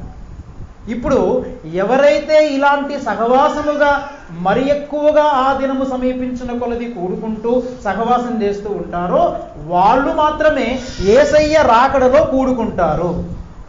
ఇది అర్థం. హలో, మీకు అర్థమవుతుంది నేను చెప్పేది? ఏం అర్థమైందా? మళ్ళీ ఎక్కడ కూడుకుంటాం చెప్పండి? ఈ కూడుకుంటే అన్నమాట 2 చోట్ల ఉంది. ఒకటెక్కడ? ఇక్కడ మనం సహవాసముగా కూడుకుంటూ ఒకరి అవసరాలు ఒకరు తీర్చుకుంటూ ఒకరినొకరు ప్రేమించుకుంటూ మనం ఎక్కువగా గడుపుతూ ఉంటే, మళ్ళీ యేసయ్య రాకడ వచ్చినప్పుడు ఏం జరుగుతుంది చెప్పండి? యేసయ్య రాకడ వచ్చినప్పుడు కూడా, ఆయన రాకడ వచ్చినప్పుడు కూడా మనమందరం మళ్ళీ ఆయన దగ్గర కూడుకుంటాం. అంటే కూడుకోవడం అనేటువంటిది ఏంటి? ఒక మందిరంలో కూడుకునేది కాదు. ఇది ఒక చర్చికి వెళ్ళేటువంటి సహవాసం గురించి మాట్లాడట్లేదు ఇక్కడ. మనమందరము దేవుని బిడ్డలుగా ఒకరినొకరు కలుసుకుంటూ ఒకరి యొక్క క్షేమ సమాచారాలు ఒకరు మనం తెలుసుకుంటూ మనము యేసుక్రీస్తును పోలి జీవించే జీవితం. ఇట్లా జీవించేటువంటి వారు మాత్రమే యేసయ్య రాకడలో వచ్చినప్పుడు ఆయన ఎదుట మనమందరం కూడా సమాజముగా కూడుకుంటాం. అందుకని యేసు ప్రభు వ్యక్తిగతముగా ఒక వ్యక్తి కొరకు రావట్లేదు. ఆయన నా కొరకు రావట్లేదు, నీ కొరకు రావట్లేదు. ఆయన ఎవరి కొరకు వస్తున్నాడు? సంఘం కొరకు వస్తున్నాడు, సహవాసం కొరకు వస్తున్నాడు. నీవు ఆ సహవాసములో ఒక సభ్యునిగా ఉంటే అప్పుడు నువ్వు కూడా ప్రభు దగ్గర ఉంటావు. ఇది సహవాసం యొక్క అర్థం. పాత నిబంధనలు ఏంటంటే మందిరం ఉంది కాబట్టి టెంపుల్కో పొలమని వెళ్ళడం రావడం. కానీ క్రొత్త నిబంధనకు వచ్చిన తర్వాత టెంపుల్ కాన్సెప్ట్ కాదు, ఇది సహవాసం యొక్క కాన్సెప్ట్. కాబట్టి మన సహవాసం ఎలా ఉంది చెప్పండి? మన సహవాసం ఎలా? మీలో ఒకరినొకరు కొన్ని ఫ్రీక్వెంట్గా కలుసుకుంటున్నారు, ఒకరితో ఒకరు మీరు మాట్లాడుతున్నారు. సహవాసం అంటే ఊరికనే ఇప్పుడు ఆదివారం రావడమే చాలా కష్టమైపోయింది. మళ్ళీ మధ్యలో ఏదైనా ప్రేయర్ పెట్టాననుకోండి, బుధవారమో శనివారమో ఎప్పుడైనా ప్రభు చాలా విషయాలు చెప్తున్నాను, అవి మీకు ఏదైనా తెలియచేయాలనుకుంటున్నానండి, మీరు రండి అంటే ఒకళ్ళిద్దరు తప్ప ఎవరు రావట్లేదు. మనం ఏమనుకున్నామంటే ఒక ఆచారబద్ధంగానే మనం బ్రతుకుతున్నాం తప్ప ఇది ఒక జీవన శైలి అని మనం అనుకోవట్లేదు. అందుకని సహవాసమును గురించినటువంటి విషయాలు గుర్తుపెట్టుకోవాలి. ప్రభు యొక్క రాకడలో మరలా మనం సహవాసము చేసేటువంటి వారు మాత్రమే ఉంటారు, ఆ కూడుకున్నటువంటి వారు మాత్రమే. ఎపిసునానెగే అనే సమూహం ఎవరైతే ఉంటారో వాళ్ళు మాత్రమే ప్రభు దగ్గర ఉంటారు. అందుకని మనము ఎంత ఎక్కువగా దేవుని బిడ్డలతో మనం సహవాసంలో జీవిస్తున్నాం. Live in fellowship with one another. ఒకరితో ఒకరు మీరు కొన్నిసార్లు ఏం మాట్లాడనక్కర్లేదు, కాసేపు కొంత టైం గడపండి వాళ్ళు. ఈ విధంగా మనకు ఇలాంటి సహవాసం ఉందా? ఇలాంటి సహవాసం లేకపోతే మనం కేవలము ఒక ఆచారబద్ధంగా పూజ చేయడానికి వచ్చి పూజ మిగించుకొని మళ్ళీ మన ఇంటికి వెళ్ళిపోతున్నాం. మీకు అర్థమైందండి? మనం ఒక పూజ చేయడానికి వస్తున్నాం, ఆదివారం తర్వాత మళ్ళీ ఆదివారం వరకు. అందుకని Jumma to Jumma, Sunday to Sunday, మళ్ళీ మధ్యలో అసలు ఫోన్ కానీ ఇన్ఫర్మేషన్ కానీ వాడు ఎలా ఉన్నాడు ఏంటి అసలు ఏం చేస్తున్నాడు అనేది అసలు ఏం ఇన్ఫర్మేషన్ ఉండదు. అసలు ప్రభు నీకేం నేర్పిస్తున్నాడు, ప్రభు నీతో ఎలా డీల్ చేస్తున్నాడు, నువ్వేం నేర్చుకుంటున్నావో నాకు కూడా చెప్పొచ్చు కదా. మీరు నేను ఒక్కనే కాదు కదా మీకు చెప్పేది, మీరు నేర్చుకుంటున్న అనుభవాలు దేవుడు మీకు ఏమేమి నేర్పిస్తున్నాడు అవి నాతో కూడా పంచుకొని లేదా ఇతరులతో కూడా పంచుకొని ఆ దేవుని బిడ్డలతో మీరు సహవాసంలో బ్రతుకు. అలా జీవించకపోతే మీరు ఇండిపెండెంట్గా జీవిస్తున్నారు. ఇండిపెండెంట్గా జీవించేవాడు క్రీస్తు యొక్క రాకడ సమయంలో వాడక్కడ ఉండడు. మీరు ఎంత మంచోళ్ళైనా, ఎంత నీతిమంతులైనా, ఎంత మంచి భక్తి పరులైనా కానీ అలాంటి వారికి ప్రభు రాకడ సమయంలో వారికి అవకాశం లేదు. అందుకని మీరు మీ ఇంట్రెస్ట్ల కొరకే జీవిస్తున్నారా, లేకపోతే ఇతరుల ఇంట్రెస్ట్ల కొరకు జీవిస్తున్నారా?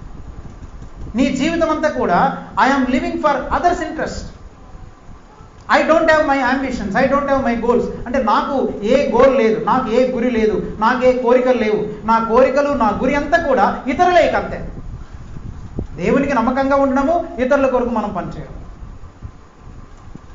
అది ఆది అపొస్తలుల కాలంలో చేశారు. ఇప్పటికీ కొన్ని గుంపులు అక్కడక్కడ ఉన్నాయని మనం తెలుసుకుని నేను చాలా షాక్ అయ్యాను. వాళ్ళందరూ ఒకే చోట ఉంటారు. వాళ్ళందరూ వాళ్ళకేంటంటే భోజనం పెడతారు, బట్టలు ఇస్తారట, అంతే. వాళ్ళకి ఇంకేం ఉండవు, అంతే. వాళ్ళకు అంటే డార్మెంటరీస్ ఉంటాయి, పెద్ద పొడవైన హాల్స్ ఉంటాయి అన్నమాట.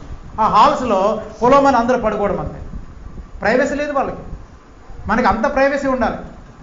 చిన్నపిల్లోడు కూడా ఈ రోజుల్లో ఏంటంటే వాడికి ప్రైవసీ, సపరేట్ రూమ్ కట్టేస్తారా. మన ఇళ్ళలో ఏంటంటే 3 bedrooms 4 bedrooms కట్టేసుకొని పిల్లోడికి ఒక రూము, పిల్లకి ఒక రూము, తల్లిదండ్రులకు ఒక రూము, వాడు సపరేట్గా. ఎందుకంటే మళ్ళీ వాడి రూము, వాడి డ్రెస్సింగ్ టేబుల్, వాడికి అన్ని సపరేట్. వాడికి మొబైల్ కొనిచ్చేస్తాం, వాడు ఏం చేస్తున్నాడో మనకు తెలియదు. మళ్ళీ ఏమంటే వాడికి నాకు ప్రైవసీ ఉండాలి కదా మమ్మీ. మన పిల్లల్ని ఇండిపెండెంట్గా నేర్పిస్తాం. వాళ్ళందరూ ఓపెన్గా ఉండడం, అంతే.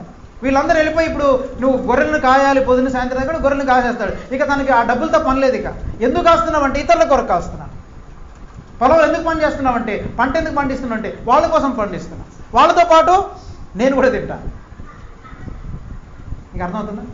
మనం ఏం చేస్తామంటే మన కొరకు మనమే డబ్బు సంపాదించుకొని, మన పిల్లల కొరకే మనం కూడబెట్టేసుకొని, మన భవిష్యత్తు కొరకే మనం ఆలోచించి, మనము ఏ విధంగా ఈ లోకంలో బ్రతకాలని మన కోసం మనమే 24 గంటలు ఆలోచించుకుంటుంటే ఏమండి మనకు సహవాసం చేయలేదు.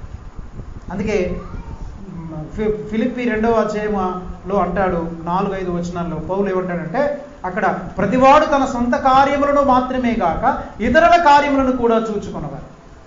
అంటే అర్థం ఏంటి అంటే మన సొంత పనులు అసలు చూడొద్దని కాదు. ఇక్కడ ప్రతివాడు తన సొంత కార్యములను మాత్రమే కాక ఇతరుల కార్యములను కూడా చూచుండవారు. అంటే నీ మెయిన్ ఇంట్రెస్ట్ ఏమై ఉండాలన్నమాట, నీ పనులే కాదు ఇతరుల యొక్క పనులు కూడా నువ్వు చూడడం నేర్చుకోవాలి. అది వాలంటరీగా జరగాలి. ఏదో ప్రసంగం విని బాధపడుతూ ముక్కుతూ మూలుగుతూ చేసేది కాదు. ఇది స్వచ్ఛందంగా, నా ఇష్టపూర్వకంగా నేను ఇతరుల కొరకు చేయాలనేటువంటి ఆలోచన నాకు రాదు. ఎందుకంటే మనకి సహవాసం అర్థం కాలేదు. ఈ సహవాసం ఇలా అర్థమైతే అప్పుడు తప్పకుండా మనం ఇతరుల కొరకు, ఇతరుల ఇంట్రెస్ట్ల కొరకు మనం జీవించడం నేర్చుకుంటాం. అందుకని మొట్టమొదటి మీరు దీన్ని ప్రాక్టీస్ చేయండి. ఫస్ట్ అట్లీస్ట్ మీరు ఉన్న చోటనే మీరు ఒకరితో ఒకరు వీక్లీ వన్స్ మీరు మాట్లాడుకోవడం, ఇది వీక్లీ వన్స్ రావడం కాదు, ఒకరితో ఒకరు మాట్లాడడం, ఒకరి క్షేమ సమాచారాలు తెలుసుకోవడం, ఆ విధంగా మీరు చేయండి. అందుకని నిజమైనటువంటి సహవాసము మన మధ్యలో జరుగుతుంది. అందుకని మనమందరమును రెప్పపాటున మనము యేసు ప్రభువుతో ఉండడానికి మనం కొనిపోబడతాం. మనము సంఘం కొరకు. అందుకని న్యూ టెస్టిమెంట్ అంతా గమనించండి. మనము సంఘం, యేసుక్రీస్తు యొక్క శరీరం, మనం క్రీస్తు యొక్క శరీరం అయి ఉన్నాం. ఆయన మనకు శిరస్సు అయి ఉన్నాడు, మనం ఆయన యొక్క శరీరం అయి ఉన్నాం. ఈ శరీరంలోని వివిధ అవయవాలమై ఉన్నాము. కొన్ని అవయవాలు ఏంటంటే చచ్చుబడిపోయినవి, అవి పని చేయట్లేదు. శరీరంలో ఉన్నాయి కానీ పని చేయట్లేదు అన్నమాట. అది పని చేయాలంటే అన్ని అవయవాలు సరిగా పనిచేస్తేనే బాడీ లైఫ్ బాగుంటుంది. అవును కదా? మన శరీరం ఆరోగ్యంగా ఉందంటే అర్థం ఏంటి, అన్ని అవయవాలు బాగా పనిచేస్తుంటుంది. అంటే అందరూ ఈ లైఫ్లో పార్టిసిపేట్ చేయాలి. అప్పుడే మన శరీరము లేక మన యొక్క క్రైస్తవ జీవితం లేక సంఘ జీవితము చాలా బాగుంటుంది. ఎప్పుడైతే సంఘ జీవితం బాగుంటుందో మనం లోకానికి వెలుగుగా ఉండగలము, లోకానికి మనం సువార్తను అందించగలము. ఎట్లా సువార్త అందించగలమంటే నువ్వు ఒక్కడివి చెప్పలేవు. మనం అందరం కలిసి లోకానికి సువార్తను చెప్పగలం. మన అందరం కలిసి పరిశుద్ధతని మనం లోకానికి చూపించగలం. మన అందరం కలిసే మనము దేవుని కొరకు మనం పరిచర్య చేయగలం. మనం అందరం కలిసే దేవుని నామాన్ని మనం గణపరచగలం. నువ్వు ఇండివిజువల్గా ఒక్కడివే, ఒక్కదానివే నువ్వు దేవుని కొరకు ఏమి చేయలేవు. అది చేసినా అది దేవుడు అంగీకారం కాదు. చేయలేం మనం మొట్టమొదటిగా. ఎందుకంటే మనందరం కలిస్తేనే చేయగలం. ఇప్పుడు ఫర్ ఎగ్జాంపుల్ చూడండి, నా కాళ్ళు హైదరాబాద్ వెళ్ళాలనుకోండి, అప్పుడు ఏం చేయాలి చెప్పండి? లేదా నా చెయ్యి హైదరాబాద్ వెళ్ళాలంటే నా కాలు నా చెయ్యితో పాటు రావాలి. కాలు వెళ్తేనే నా చెయ్యి వెళ్తాను. అంతే తప్ప నేను ఒక్క చెయ్యి మాత్రమే వెళ్తాను, కాలు నువ్వు నా రావద్దు, నాకు కొంచెం ప్రైవసీ కావాలి, నువ్వు కొంచెం దూరంగా ఉండు, నువ్వు అస్తమానం ఏంటి, నేను ఎక్కడికి వెళ్తే అక్కడికి వస్తున్నావు, నువ్వు దూరంగా ఉండని కాలు పక్కన పెట్టి చెయ్యి ఒక్కటి వెళ్ళగలదా? వెళ్ళాలని ప్రయత్నం చేసినా చెయ్యి వెళ్ళదు. అట్లాగే మనం ఏమనుకోవాలంటే నా ఆశీర్వాదము నీ ఆశీర్వాదం మీద ఆధారపడి ఉంది, నా క్షేమము నా ఆత్మీయ అభివృద్ధి నీ ఆత్మీయ అభివృద్ధి మీద ఆధారపడి. ఇది చాలా డిఫికల్ట్. ఇది సులువు అని నేను చెప్పట్లేదు, ఇది చాలా కష్టం. ఇప్పుడు మనం అందరము తమ చరస్థిర ఆస్తులు అమ్మి అపొస్తలుల పాదాల దగ్గర పెట్టడం పక్కన పెడదాం, అది ఇంకా చాలా పెద్ద విషయం. అది ముందు మనము మనకు ఉండేటువంటి వనరులు, మనకు ఉండేటువంటి చిన్న చిన్న వాటిని మనం ఒకరితో ఒకరు మనం పంచుకోవాలి. అఫ్కోర్స్ మీలో కొంతమంది రహస్యంగా చేస్తున్నారేమో, చాలా సంతోషం. అలా చెయ్యని వాళ్ళ గురించి చెప్తున్నాను. ఆ విధంగా మీరు దేవుని బిడ్డలతో కలవడం, అసలు చెప్పాలంటే మీరు అందరూ అడగాలి, అదేంటండి మధ్యవారంలో కనీసం ఒక్కరోజైనా మళ్ళీ మనం కూడుకోవట్లేదు, లేదా మేము వస్తాం మీ దగ్గరికి, మాకు ఏదైనా నేర్పించండి, లేదా మాకు దేవుడిది నేర్పించాడండి, మేము మీ దగ్గరికి వచ్చి మీకు చెప్పాలనుకుంటున్నామండి, అలా ఎవరు రావట్లేదు. మళ్ళీ నేను ఫోన్ చేస్తే తప్పకుండా, లేదా మళ్ళీ వాళ్ళని కదిపితే తప్ప. మళ్ళీ ఏమనుకుంటున్నామంటే ఆదివారం చర్చ్ ఉంది కదా, చర్చికి వెళ్ళడం అనే కాన్సెప్ట్ లేదు, గుర్తుపెట్టుకోండి. సహవాసముగా మనం కూడుకోవడం అనేది ఇది చాలా చాలా ప్రాముఖ్యమైన విషయం. ఇలా లేకపోతే క్రీస్తు రాకడ సమయమందు మనము అక్కడ కూడుకోవడం అనేది జరగదు. సంఘం కొరకు వస్తున్నాడు ప్రభు, సార్వత్రిక సంఘము కొరకే యేసు ప్రభు వస్తున్నాడు. ఆయన తన సంఘాన్ని దీవిస్తాడు. గుర్తుపెట్టుకోండి, దేవుడు నిన్ను వ్యక్తిగతంగా కాదు దీవించేది, ఆయన సంఘముగా నిన్ను దీవిస్తాడు. సంఘములో ఉంటేనే నీకు దీవెన, సహవాసం చేస్తేనే నీకు దీవెన. అర్థమవుతుందా? సహవాసంలో నీ పార్టిసిపేషన్ ఉంటేనే నీకు ఆశీర్వాదం, నీకు దీవెన, నీకు క్షేమం, నీకు ఆరోగ్యం. ఈ సహవాసం చేయకుండా ఉంటే నీకు క్షేమము లేదు, నీకు ఆరోగ్యం. అలాగనే రెండో విషయం ఏంటంటే, ఇంకొకటి పాత నిబంధనకి కృత నిబంధనకు ఉన్న తేడా ఏంటంటే, ఆరాధన అంటే ఏమనుకుంటున్నారంటే, ఈ ఆరాధన గురించి కూడా మీకు కొంత క్లారిటీ ఇవ్వాలి. ఆరాధన అంటే ఏంటంటే, ఏమండి, నేను కొన్ని విషయాలు ఈ విధంగా ప్రభు నాకు నేర్పించినవి నేను రాసుకున్నాను ప్రేడ. ఇలాగా ఏంటంటే, ఆరాధన అంటే ఒక క్రమము కాదు. ఆరాధన క్రమం అని అంటారే, వీళ్ళ ఆరాధన క్రమం బాగుందండి, లూథరన్స్ ఆరాధన క్రమము బాగుంది అంటే ఏంటి?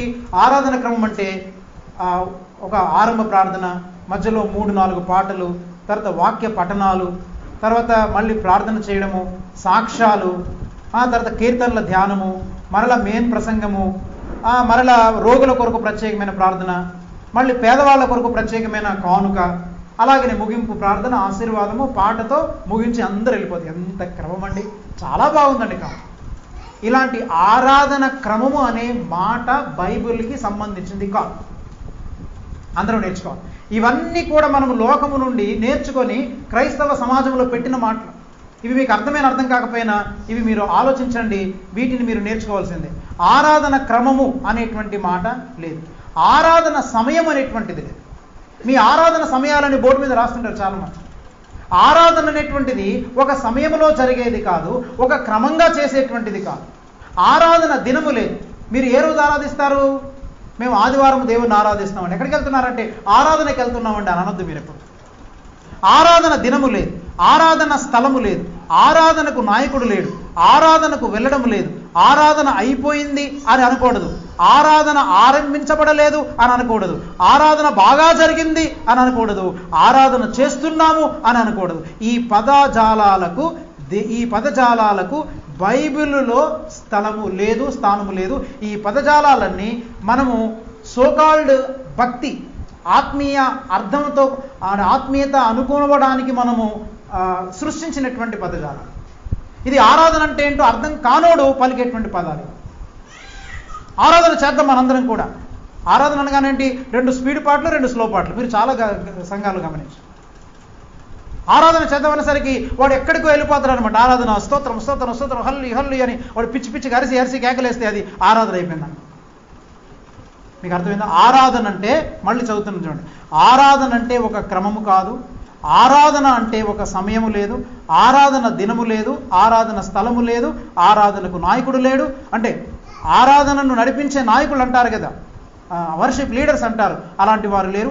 ఆరాధనకు వెళ్ళడం అనేది లేదు, ఆరాధన నుండి రావడం లేదు, ఆరాధన అయిపోయింది అనేది కాదు, ఆరాధన బాగా జరిగింది అనకూడదు, ఆరాధన చేస్తున్నాము అని అనకూడదు. ఆరాధన అంటే సంగీతం కాదు, ఆరాధన అంటే పాటలు కూడా కాదు. మరి ఏంటి ఆరాధన? యోహాను సువార్త 4:21-22 ఏమన్నాడు? 20, 21, 22, 23 వచనాల్లో యేసు ప్రభువు సమరయ స్త్రీకి ఆరాధన గురించి ఎక్స్ప్లెయిన్ చేశాడు. ఏమని ఎక్స్ప్లెయిన్ చేశాడు చెప్పండి? తన్ను ఆరాధించువారు, మీకు అందరికి తెలుసు, ఈ శ్లోకాలు వాక్యాలు మీకు అన్ని బాగా కంటతో పాకి, అవునా? పద్యాలన్నీ మీకు వచ్చి యాచమాన జన మానస వృత్తే పూర్ణాయబుద్ధ జన్మనీయస్య తేనభూ విరతి భారవతీయం నద్రుమైన గిరి బిర్ వినహ. నేను ఎప్పుడు 8th క్లాసులో నేర్చుకున్నాను ఈ శ్లోకం. 8th క్లాస్లో నేను సంస్కృతంలో శ్లోకం నేర్చుకున్నాను. అప్పటి శ్లోకాలు ఇప్పటికి చాలా గుర్తున్నాయి నాకు. నచోరహార్యం నచ రాజహార్యం న భ్రాతృభాజ్యం నచ భారకారి వ్యయే కృతే వర్ధత ఏవ నిత్యం విద్యాధనం సర్వధన ప్రధానం. ఎంత బాగా పాడారండి. కానీ అర్థం ప్రకారం జీవిస్తున్నారా? నచోరహార్యం నచరాజహార్యం అంటే విద్య గురించి చెప్తున్నాడు ఆ సంస్కృత శ్లోకం. నచోరహార్యం అంటే దొంగల చేత దొంగిలించబడినది విద్య. ఏ దొంగోడు కూడా వచ్చి నీ విద్యను ఎవడు దొంగిలించలేడు. నేను బాగా చదువుకున్నాను అనుకోండి, ఇజ్రాయెల్ వచ్చేసి మీ చదువును దొంగిలిస్తానని దొంగిలించగలడా? దొంగిలించలేడు. నచోరహార్యం నచరాజహార్యం రాజుల చేత హరించబడినది. నచభారకారి ఎంత చదివినది బరువు కాదు, భారం కాదు. నభ్రాతృ బాధ్యం అన్నదమ్ములు అన్ని పంచుకోగలరు. ఇల్లు ఇవ్వు, వస్తు ఇవ్వు, ఆ టీవీ కొన్నాడు కదా 2 ముక్కలు చేద్దాం, బంగారు నెక్లెస్ 2 ముక్కలు, అన్ని పంచుకోగలడు. నభ్రాతృ బాధ్యం అన్నదమ్ముల చేత పంచుకోలేనటువంటి, అన్ని పంచుకోగలరు అన్నదమ్ములు, కానీ నీ విద్యను వాడు పంచుకోలేడు. అందుకే నచోరహార్యం నచరాజహార్యం నభ్రాతృబాధ్యం నచభారకారి వ్యయే కృతే వర్ధత ఏవ నిత్యం. నువ్వు దాన్ని ఖర్చు పెడుతున్నా కొలది అది విద్య పెరుగుతుందే తప్ప తరగదు. చూసారా? అర్థం బాగుంది. అట్లాగనే మనకు వాక్యాలన్నీ బాగా కంఠోపేతంగా వచ్చు. తను ఆరాధించేవారు ఆత్మతోనూ సత్యంతో ఆరాధించు, అర్థం తెలుసా? దానికి అనుగుణంగా మనం జీవిస్తున్నాము. అందులో ఏమంటున్నాడంటే యేసుప్రభు అన్నాడు, జాగ్రత్త వినండి, సమరయ స్త్రీ అంది, యేసుప్రభు మేము ఈ గెరీజము కొండ మీద ఆరాధిస్తాం, మీరేమో యెరూషలేములో ఆరాధిస్తారనంటే అప్పుడు యేసుప్రభు అన్నాడు, అమ్మ ఒక కాలం వస్తుంది, అది వచ్చే ఉంది, అది ఇప్పుడును వచ్చే ఉంది, తండ్రిని ఇక మీదట, జాగ్రత్త వినండి, ఇక మీదట తండ్రిని ఆరాధించువారు ఈ పర్వతమందైనను తర్వాత యెరూషలేములోనైనను ఆరాధింపరు అన్నాడా లేదు? యేసయ్య చెప్పింది కరెక్టా లేదా మనుషులు లోకమందరూ అనుకునేది కరెక్టా? ప్రపంచంలో అందరూ చెప్పినవి తప్పు, బైబిల్ చెప్పింది మాత్రమే కరెక్ట్. యేసయ్య ఏమన్నాడు? తండ్రిని ఆరాధించే కాలం ఒకటి వస్తుంది, అది వచ్చే ఉంది. ఇది ఏ కాలం అంటే తండ్రిని ఇక మీదట యెరూషలేములోనైనను ఈ పర్వతం మీదనైనను ఇక ఆరాధింపరు. మరి ఎక్కడ ఆరాధిస్తారు? ఆయనను ఆరాధించేవారు ఆత్మతో సత్యముతో ఆరాధిస్తారు. ఆత్మతో సత్యం అంటే మన వాళ్ళకి చాలా మందికి ఏమర్థం అయిపోయిందంటే కళ్ళు మూసుకొని కాసేపు ఓ దేవారికి వందనాలు ఆయన స్తోత్రం స్తోత్రం స్తోత్రం హల్లెలూయా హల్లెలూయా అందరూ హల్లెలూయా మీరు అనబాకండి.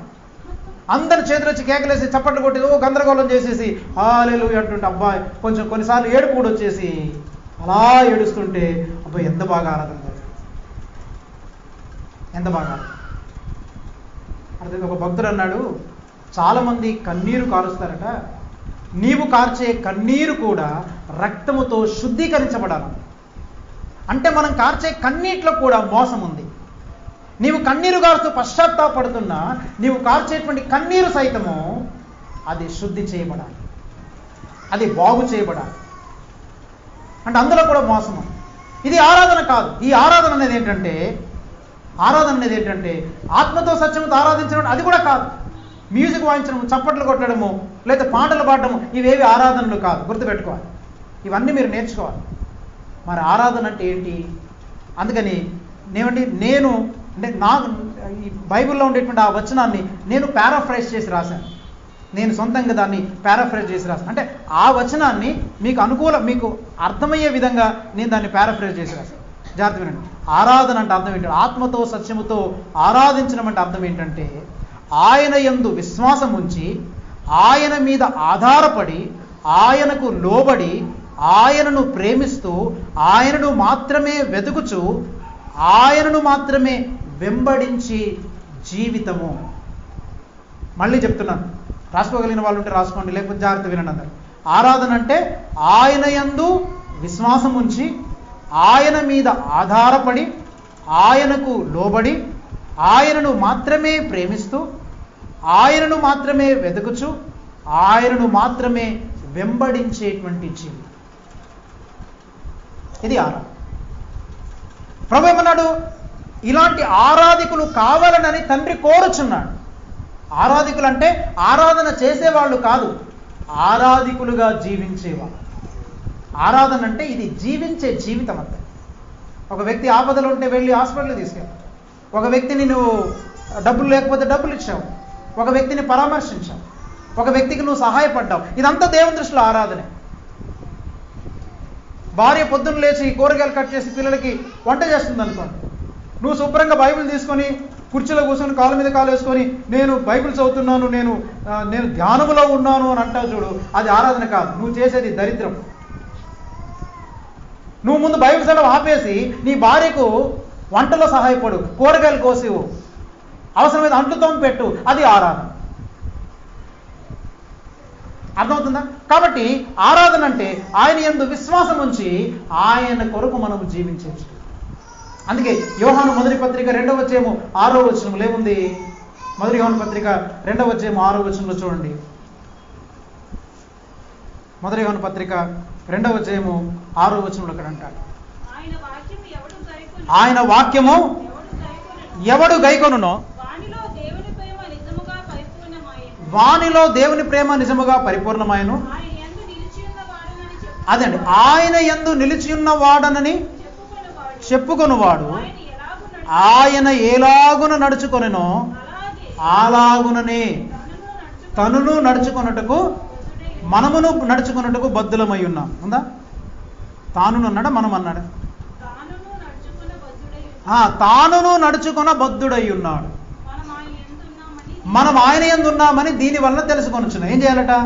ఆయన ఎలాగున నడుచుకొనెనో మనమును అలాగుననే నడుచుకోవాలి. అది ఆరాధన. లివ్ సింపుల్ లైఫ్, అంతే. ఆ ప్రభు జీవించిన జీవితాన్ని అనుసరించి జీవించంతే. ఇక అదే ఆరాధన. ఇక దాని కొరకు మళ్ళీ ఇంక పెద్ద డ్రామాలు అయినాక ఈ డ్రామాలు వేసే వాళ్ళందరూ కూడా ఏంటంటే వాళ్ళు జీవించడం చేతగానోళ్ళు చేసే పనులు ఇవ్వాలి. వాడికి జీవితంలో జీవించడం చేత కాదు, అందుకని వాడు పెర్ఫార్మెన్స్ చేస్తారన్నమాట. బయటకు వచ్చినప్పుడు మనందరం లేచి నిలబడి మ్యూజిక్ వాయిస్తున్నప్పుడు స్పీడ్ పాటలు స్లో పాటలు పాడేసి అక్కడ డ్రామాలు వేస్తాం. మరి మనం అప్పుడప్పుడు మనం లేచి పాటలు పాడుతుంటాం.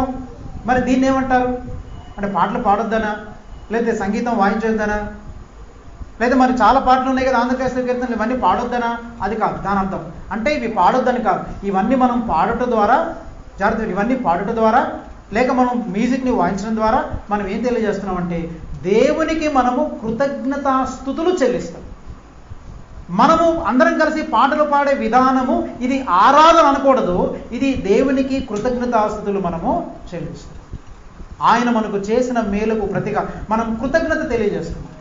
అలాగనే ఆయన చేసిన మేలుకు ప్రతిగా ఆయన్ని స్తుతిస్తున్నాం, మనం ఆయనకి థ్యాంక్స్ చెప్తున్నాం మనం, అంతే తప్ప మనం ఆరాధన చేయట్లేదు. కాబట్టి ఆదివారాలు జరిగేటువంటిది ఆరాధన కాదు, దేవునికి కృతజ్ఞతాస్తుతులు మనం చెల్లిస్తాం. అమ్మ వింటున్నారు అందరూ? మీకు అర్థమవుతుందా? ఆరాధన అంటే ఏం చెప్పండి? ఆదివారంకి వచ్చామండి, ఆదివారం ఆరాధన అయిపోయిందండి, ఆరాధన బాగా జరిగిందండి. చాలామంది అనేవాడు. ఇప్పటికప్పుడప్పుడు కొంతమంది అంటుంటారు, మీ సంఘంలో ఆరాధన అంతా బాగోదండి, అసలు ఆరాధనే చేయరట. ఇలాంటి వాళ్ళకి ఆరాధన అంటే అర్థము తెలియదు. ఆయన ఏలాగున నడుచుకోలేను అలాగిన మనం నడుచుకోవాలి. అలాగనే అదే మొదటి యోహాను పత్రిక 4:17 అంటారు. చూడండి, మొదటి యోహాను పత్రిక 4:17 అంటారు, తీర్పు దినమందు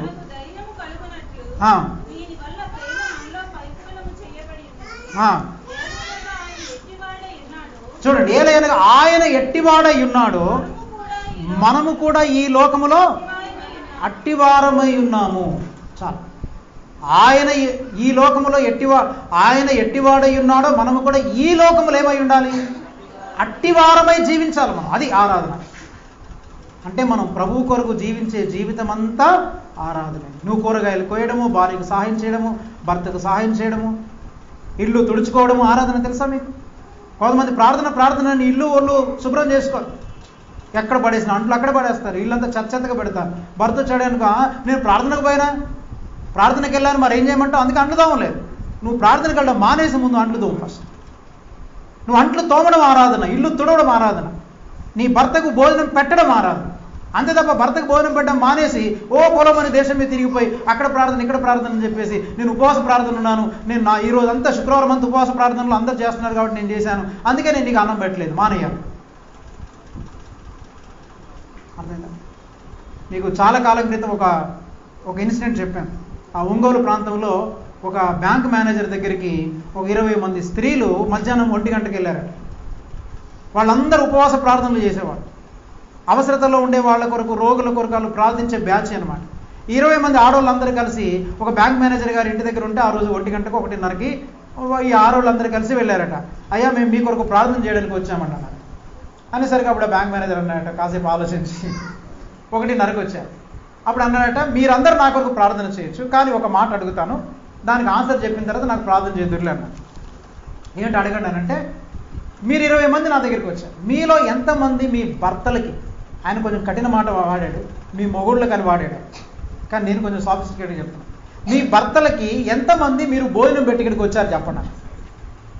అందరూ ఒకరికొకరు చూసుకున్నారు, ఎవరం పెట్టలేదండి.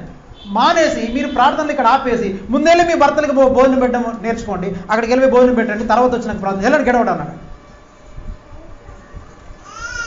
మొగుడిని సరిగా చూసుకోరు, భార్యను సరిగా చూసుకోరు, పిల్లల్ని సరిగా చూడరు. పిల్లలను తీసుకెళ్ళిపోయి ఎక్కడో క్రచెస్లో పడేస్తారు. ఆ క్రచ్లో పడేసినందుకు నువ్వు పిల్లని ఎందుకన్నావు? తల్లిని చూసే టైం ఉండదు, ఆ తండ్రిని చూసే టైం ఉండదు, తల్లిదండ్రులు తీసుకెళ్ళిపోయి అనాథ శరీరంలో పడేస్తారు. ఈడెక్కడ ఉద్యోగానికి వెళ్తాడు, అమ్మని చూసేవాడు ఎవడు ఉన్నాడు, నాన్నని చూసేవాడు ఎవడు ఉన్నాడు. మీ బాధలు మీరు పడండి, మీ కష్టాలు మీరు కావాలి. ఇది ఆరాధన కాదు. నీ తల్లిని తండ్రిని నువ్వు ప్రేమించడమే, వారిని సన్మానించడమే, వారికి సేవ చేసుకోవడమే అది గొప్ప ఆరాధన. తెలుసా? అంతకు మించిన ఆరాధన కూడా లేదు. నీ భర్తకు సేవ చేసుకోవడం ఆరాధన. ఉద్యోగం చేయడం కష్టమైతే నీ ఉద్యోగం మానేసి ముందు నీ భర్తకు సేవ చేయి. That is the greatest worship. నీ ఆటంకం అయిపోతే నీ భార్య అనారోగ్యవంతురాలైతే నీ ఉద్యోగం మానేసి నీ భార్యకు సేవ చేయడం నేర్చుకో. అది గ్రేటెస్ట్ వర్షిప్. దేవుడు ఇట్టి ఆరాధికులు కావాలని కోరుతున్నాడు. కానీ ఏమండి, డబ్బు సంపాదించేవాళ్ళు, కానుకలు ఇచ్చేవాళ్ళు, గుడికొచ్చేవాళ్ళు కావాలని దేవుడు ఎక్కడ కోరట్లేదు. కొన్ని మధ్య ఒక ఆయన అంటున్నాడు, చాలా మంది గట ఈ ఉద్యోగాలు చేస్తూ వాటి వెనకాల తిరుగుతూ ఉండేటువంటి వాళ్ళు గట మాకు లక్షలు ముఖ్యం, మాకు లక్షణాలు ముఖ్యం కాదు అనుకుంటున్నారు. ఏం ముఖ్యం? వాళ్ళకి లక్షలు ముఖ్యం, కానీ వారికి లక్షణాలు అక్కర్లేదు. మంచి క్యారెక్టర్ ఉండాలని కోరుకోరు.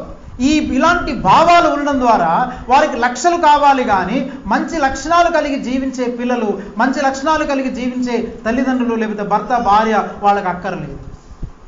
అందుకని పెళ్లిల సమయంలో కూడా చూడండి, ఏం చూస్తారు? లక్షలు కావాలి. పెళ్లి చేసుకోవాలంటే నాకు ఇన్ని లక్షలు కావాలి, 2 లక్షలు కావాలి. లక్షణాలు వద్దు, లక్షలు కావాలి. అందుకే చాలామంది వారి కుటుంబ జీవితాల్లో, వారి వైవాహ జీవితాల్లో ఆశీర్వాదం. లక్షల కొరకు ప్రయాసపడుతున్నారు, లక్షల వెనకాల పరిగెడుతున్నారు, కానీ లక్షణాలను పట్టింది. అరే అమ్మాయి చాలా మంచిదండి, అమ్మాయి చాలా మంచి వంట వచ్చండి, అమ్మాయి చాలా ప్రేమ కలదండి, భక్తి పర్వాలండి, మాకు అవన్నీ అవసరం లేదండి, మాకు లక్షలు ఇస్తారా లేదా? ఎంత విచారం. ఇక్కడ చేరిన మీరందరూ కూడా ఇంకా కట్నాలకు ఆశపడి, ఏమంటే కట్నం ఉచ్చులో పడిపోయి ఇంకా అలాంటి డబ్బులు తీసుకొని మీరు చేసుకుంటుంటే మీరు నిజంగా క్రైస్తవులు కాదు, మీరు ఆరాధికులు కాదు. ఆరాధికులు అంటే అర్థం ఏంటంటే, అప్పుడు ప్రార్థనకు వచ్చే టైంలో కూడా ఒకవేళ మీ ఆయనకు బాగలేదనుకో, ఇక్కడికి రావద్దు నువ్వు. మళ్ళీ చెప్తున్నాను మీకు, మీ ఆయనకు కానీ మీ ఆవిడకి కానీ మీ పిల్లలు కానీ ఒకవేళ బాగలేకపోతే వాళ్ళు ఇబ్బందుల్లో ఉంటే మీరు ప్రార్థనకు రాకండి, ముందెళ్ళి వాళ్ళకి సేవ చేయండి. అలా చెప్పి ఇదే సాకని చెప్పేసి, ఏమో ఈరోజు నీకు కలతగా ఉందా, నువ్వు కలతగా ఉన్నట్టుంది కదా, పర్లేదు ఉండిపోతాను అలా ఉండిపోవడానికి ప్రయత్నం చేయకండి. చిన్న జలుబు వచ్చిన ఒక్క తుమ్ము రాగానే మాస్టర్ గారండి మా ఆవిడకి తుమ్ము వచ్చిందండి అందుకే ఈరోజు రావట్లేదండి అని కాదు. మా ఆయన అన్నాడండి ఎక్కడికి వెళ్ళొద్దు, అన్నం నేను వార్చుకోలేనండి, కాబట్టి నేను అన్నం వార్చాలి ఉండండి. అన్నం వార్చడానికి నువ్వు పొద్దున్న నుంచి సాయంత్రం దాకా ఇంట్లో ఉండాల్సిన పని. కాస్త ఆ సోమరితనం వదిలిపెట్టేసి కాస్త ఎర్లీగా లేచి వంట వార్పు చేసుకొని వాళ్ళకి చేయాల్సిన పనులు చేసిరా, అది ఆరాధన. ఇట్టి ఆరాధన ఏమన్నాడు? సజీవ యాగముగా మీ శరీరములను దేవునికి సమర్పించుకొనండి. ఇట్టి ఆరాధన మీకు యుక్తమైనది. ఇట్టి ఆరాధన ఇట్ ఈస్ యాక్సెప్టబుల్ వర్షిప్. దేవుడు దేన్ని యాక్సెప్ట్ చేస్తాడంటే మీ లైఫ్ని యాక్సెప్ట్ చేస్తాడు, మీరు జీవించే జీవితాలను యాక్సెప్ట్ చేస్తాడు. అందుకే ఆయన ఎట్టివాడై ఉన్నాడో ఈ లోకములో మనమును అట్టివారమై ఉన్నాము, అట్లాంటి వారు కావాలని కోరుచున్నాడు. అదే 1 పేతురు 2:21 కూడా చూద్దాం. పేతురు రాసిన మొదటి పత్రిక 2వ అధ్యాయము 21వ వచనం కూడా మనం చూద్దాం. పేతురు రాసిన మొదటి పత్రిక 2వ అధ్యాయం 21వ వచనం. క్రీస్తు కూడా మీ కొరకు బాధపడి తన అడుగు జాడల యందు నడుచుకొనున్నట్లు మీకు మాదిరి ఉంచిపోయిన చాలు. అందుకని క్రిస్టియన్ లైఫ్ అంటే ఏంటంటే, ఆయన మనకు మాదిరి ఉంచిన ఆ మాదిరి ఉంచిన అడుగు జాడలలో మనము నడవడమే. ఆయన ఏ అడుగు జాడలో ఉంచిపోయాడు మనకి గతంలో మీకు అవన్నీ ఎక్స్ప్లెయిన్ చేశాం. ఆయన అడుగు జాడల్లో ఆయన నోట కపటము లేదు, ఆయన పాపము చేయలేదు. అంటే ఆయనలో వేషధారణ లేదు. వేషధారణ లేని జీవితం జీవించు. ఇక్కడికి వచ్చిన తర్వాత ఒక జీవితం జీవిస్తాం, ఇంటి దగ్గర ఒక జీవితం జీవిస్తాం. మనందరం చాలా మట్టుకి డబుల్ యాక్షన్ ఎక్కువ మనం చేస్తాం. ఆ డబుల్ యాక్షన్ లైఫ్ అన్నమాట. ఇక్కడ ఒక జీవితం, బయట ఒక జీవితం. సంఘములో పెద్దలము, ప్రభుకిచ్చుటలో దొంగలం. ప్రార్థన అంటాం, విభూతి అంటాం, ఏమండి పేరుకు విశ్వాసులము, మరి పెళ్లికి అన్యులం అంటాం. ప్రార్థన అంటాం, విభూతి అంటాం, జీవితం అంతా సగం సగం చెరిసగము. పేరుకు విశ్వాసులము, పేరుకు మాత్రం అందరూ విశ్వాసులే, పెళ్లి సమయం వచ్చేసరికి అన్యులము. ఎలాంటి అన్యులము? అన్య పద్ధతులు, అన్ని ఆచారాలు, దిగదూడుపులు, ఎగదూడుపులు, ఏమంటే తర్వాత ఆదిగొడాలు, ఈ సారు పెట్టడాలు, ఇవన్నీ ఈ సారు తగ్గిందని, అది పెరిగిందని, లేదు ఇవ్వాల్సింది ఇవ్వలేదండి, ఆకులు పెట్టలేదు, ఒక్క పొళ్ళు పెట్టలేదు, కుక్క పొడి పెట్టలేదు మాకు, ఇవన్నీ రాజధాంతం చేస్తాం. నువ్వు క్రైస్తవుడివేనా? పేరుకు విశ్వాసవి, పెళ్లికి అన్యజనులాగా ప్రవర్తిస్తావు. ప్రార్థన అంటారు, మళ్ళీ అంటారు ఏమో ప్రార్థన పాస్టర్ గారిని ప్రార్థన చేయండి ఆరంభంలో, తర్వాత ప్రార్థన అంటాం, విభూతి అంటాం. ఇక్కడేమో ప్రార్థన చేయించుకుంటారు, పక్కకి వెళ్ళిపోయి విభూతి అంటాం. ఏమనంటే మా అమ్మ ఒప్పుకోదండి, మా ఆచారం అండి ఇది, లేదా మా బంధువులు ఒప్పుకోరండి. బంధువులు మీరందరూ కలిసి బావిలో దూకి సాగండి. క్రైస్తవుడు అని చెప్పుకోవద్దు. నువ్వు క్రీస్తు కొరకు అలాంటి త్యాగపూరితమైన స్టాండ్ తీసుకోకపోతే నువ్వు నీతిమంతుడు కాదు. అసలు నీతిమంతుడు అనే మాటకు అర్థం ఏంటి తెలుసా? మనకి చాలా బైబిల్లో ఉన్న పదాలకు అర్థం తెలియదు. నీతిమంతుడు అనే మాటకు అర్థం చెప్తాను వినండి. నీతిమంతుడు అంటే ఊరికనే ఆ నీతిమంతుడు అంటే దేవుడు నన్ను నీతిమంతుడిగా తీర్చాడు, నేను నీతిమంతుడు అయ్యాను. నీతిమంతుడు అనే మాటకు అర్థం ఏంటంటే సత్యాన్ని తెలుసుకొని సత్యము కొరకు నిలబడేటువంటి వాడే నీతిమంతుడు. నీతిమంతుడు ఏంటి sir? knowing the truth and taking a stand for that truth. knowing the truth and taking the stand for the truth. సత్యమును తెలుసుకొని ఓహో ఇది ఇలాగనా అని అర్థం చేసుకొని ఆ సత్యము కొరకు నిలబడడమే. ఎన్ని ఆటంకాలు వచ్చినా ఏం చేసినా కానీ సత్యము కొరకు నిలబడడమే నీతి. అది నీతి అంటే సత్యము కొరకు నిలబడి ఆ సత్యం ప్రకారము జీవించేటువంటి వాడే నీతిమంతుడు. అందుకే యేసుక్రీస్తు మన నీతి అయి ఉన్నాడు. మన నీతి క్రియలు దేవుని ఎదుట కనబడాలి. అంటే మారు మనసు పొందిన తర్వాత నీతి క్రియలు చెప్తాం. నువ్వు ఎన్ని విషయాలలో ఎన్ని సత్యాలు తెలుసుకున్నావు, ఎన్ని సత్యాల కొరకు నువ్వు నిలబడ్డావు, అది ఫస్ట్. నా దగ్గర చాలా విషయాలు పెట్టినారు చాలా మంది. మీరు ఎన్ని సత్యాలు తెలుసుకుంటున్నారు, ఎన్ని సత్యాల కొరకు మీరు స్ట్రాంగ్ డెసిషన్ తీసుకొని అక్కడ నిలబడ్డారు. బంధువు వచ్చినా, అమ్మ వచ్చినా, తల్లి వచ్చినా, చెల్లి వచ్చినా, కొడుకు వచ్చినా, కూతురు వచ్చినా, దేవుని వాక్యము సత్యం ఇది, ఈ సత్యం కొరకు నేను నిలబడతాను, నువ్వు ఎవడమైనా సరే నేను వదిలేస్తాను. అందుకే కదా ఆది అపొస్తలులందరూ మార్టైర్స్ అయ్యారు, హతసాక్షులయ్యారు. కారణం ఏంటి? వాళ్ళు సత్యం తెలుసుకున్నారు, క్రీస్తుని తెలుసుకున్నారు, క్రీస్తు కొరకు నిలబడ్డారు. అది నీతి అంటే. సత్యం తెలుసుకుని సత్యం కొరకు పోరాడారు, సత్యం కొరకు నిలబడ్డారు, వాళ్ళ ప్రాణాలను అర్పించారు. కానీ వారు సత్యం విషయంలో వారు మనుషులతో రాజీ పడలేదు. పౌలు రాజీ పడలేదు. యేసుప్రభు శాస్త్రులు పరిశీలతో రాజీ పడలేదు. యోసేపు పోతిఫర్ యొక్క భార్యతో రాజీ పడలేదు. దానియేలు అనేటువంటి భక్తుడు ఆ రాజు భుజించే భోజనమును పానము చేయు ద్రాక్షరసము త్రాగము అని చెప్పి ఆ రాజుగారు ఇచ్చేటువంటి లేదా ఆ రాజుగారు చెప్పినటువంటి ఆజ్ఞతో ఆయన రాజీ పడలేదు. వాళ్ళు స్టాండ్ తీసుకున్నారు. షడ్రక్ మేషక్ అబేద్నెగోలు విగ్రహం విషయంలో రాజీ పడలేదు వాళ్ళు. ఈ రోజులో మనం అన్ని విషయాల్లో రాజీ పడలేదు. పర్లేదులేండి, ఆ వాటం అయితే అటు లేకపోతే ఇటు, గాలివాటం అన్నమాట. చర్చిలో ఉన్నంతసేపు అన్ని ప్రార్థన, విశ్వాసము, దేవుడు, భక్తి అన్ని దేవుని గురించే మాట్లాడతాం. ఇంటికి వెళ్ళిపోయిన తర్వాత బూతులు, రకరకాలైనటువంటి అపవిత్రమైన మాటలు, నోటిని ఇష్టం వచ్చినట్టు మాట్లాడేయడము, ఇష్టం వచ్చినట్టు ప్రవర్తించేయడము, ఏది పడుతుంది మనం చేసాం. ఒక ఆయన అన్నాడు, మీకు వాళ్ళ అమ్మగారిని అడిగాడట, డిగ్రీ చదువుతున్నప్పుడు ఒక ఆయన అడిగాడట, హిందూ అనమాట, అమ్మ నేను బ్రాహ్మణుణ్ణి, అసలు బ్రాహ్మణ వంశంలో బూతులు రావు, అలాంటిది ఏంటమ్మా నేను కాలేజీకి వెళ్ళినప్పటి నుంచి బండ బూతులు వచ్చేస్తున్నాయి, అందరిని తిట్టేస్తున్నాను, ఎలా ఈ బూతులు మార్చుకోవాలంటే ఏం చేయాలని అడిగాడట. వాళ్ళ అమ్మ మంచి సలహా ఇచ్చింది. అది హైందవ సాంప్రదాయం. తర్వాత దాన్ని క్రైస్తవులుగా మనం నేర్చుకోవాల్సినవి చాలా ఉంటాయి. వాళ్ళ అమ్మ అన్నదట, వరే నీకు ఎప్పుడైనా బూతు నోటికి వచ్చినప్పుడు, బూత్ తిట్టాల్సి వచ్చినప్పుడు ఒక పని చేయరందట, ఓం నమ శివాయ అని తిట్టే అందట. ఓం నమ శివాయ అని తిట్టే అందట. అంటే వీడికి ఎలా పడిపోయింది అంటే, ఓం నమ శివాయ అన్న తర్వాత మళ్ళీ బూత్ తిట్టొచ్చినా తిట్టకూడదు కదా, దేవుని నామాన్ని స్మరించిన తర్వాత బూత్ ఎలా మాట్లాడగలను అనుకొని ఆ ఓం నమ శివాయ అంటూ చివరికి ఆ బూతులు మర్చిపోయాడు. అట్లాగనే మనకి బూతులు వచ్చేసిన భాష గారు ఏం చేయమంటారంటే, మరి తట్టుకోలేనండి, నువ్వు కూడా ఏం చెప్పాలి, దేవానికి స్తోత్రం అని చెప్పి బూతు తిట్టాలంటే తిట్టు. ఏదో తప్పు చేయాలని కూడా ప్రభానికి స్తోత్రం అని చెప్పి చేయాలనుకుంటున్నావా, అప్పుడు చేయలేవు నువ్వు. అంటే ప్రభువుని మనం ప్రేమించడం మనం నేర్చుకుంటే, ప్రభువు మన జీవితంలో ప్రథమ స్థానంలో ఉంటే నువ్వు ఆ తప్పు చేయలేవు, రాజీ పడలేవు. ఈరోజు చాలా మంది విషయాల్లో, వివాహాల విషయాల్లో రాజీ పడుతున్నారు, ఉద్యోగాల విషయాల్లో రాజీ పడుతున్నారు, చదువుల విషయంలో రాజీ పడుతున్నారు, డబ్బు సంపాదనలో రాజీ పడుతున్నారు, అన్ని విషయాల్లో రాజీ పడిపోతున్నారు. అందుకని మనం నీతిమంతులుగా మనము జీవించట్లేదు. అందుకని ఈ పేరుకు విశ్వాసలము, పెళ్లికి మరి అన్నిలం అంటాం, ప్రార్థన అంటాం, విభూతి అంటాం, జీవితం అంతా సగం సగం చేస్తాం.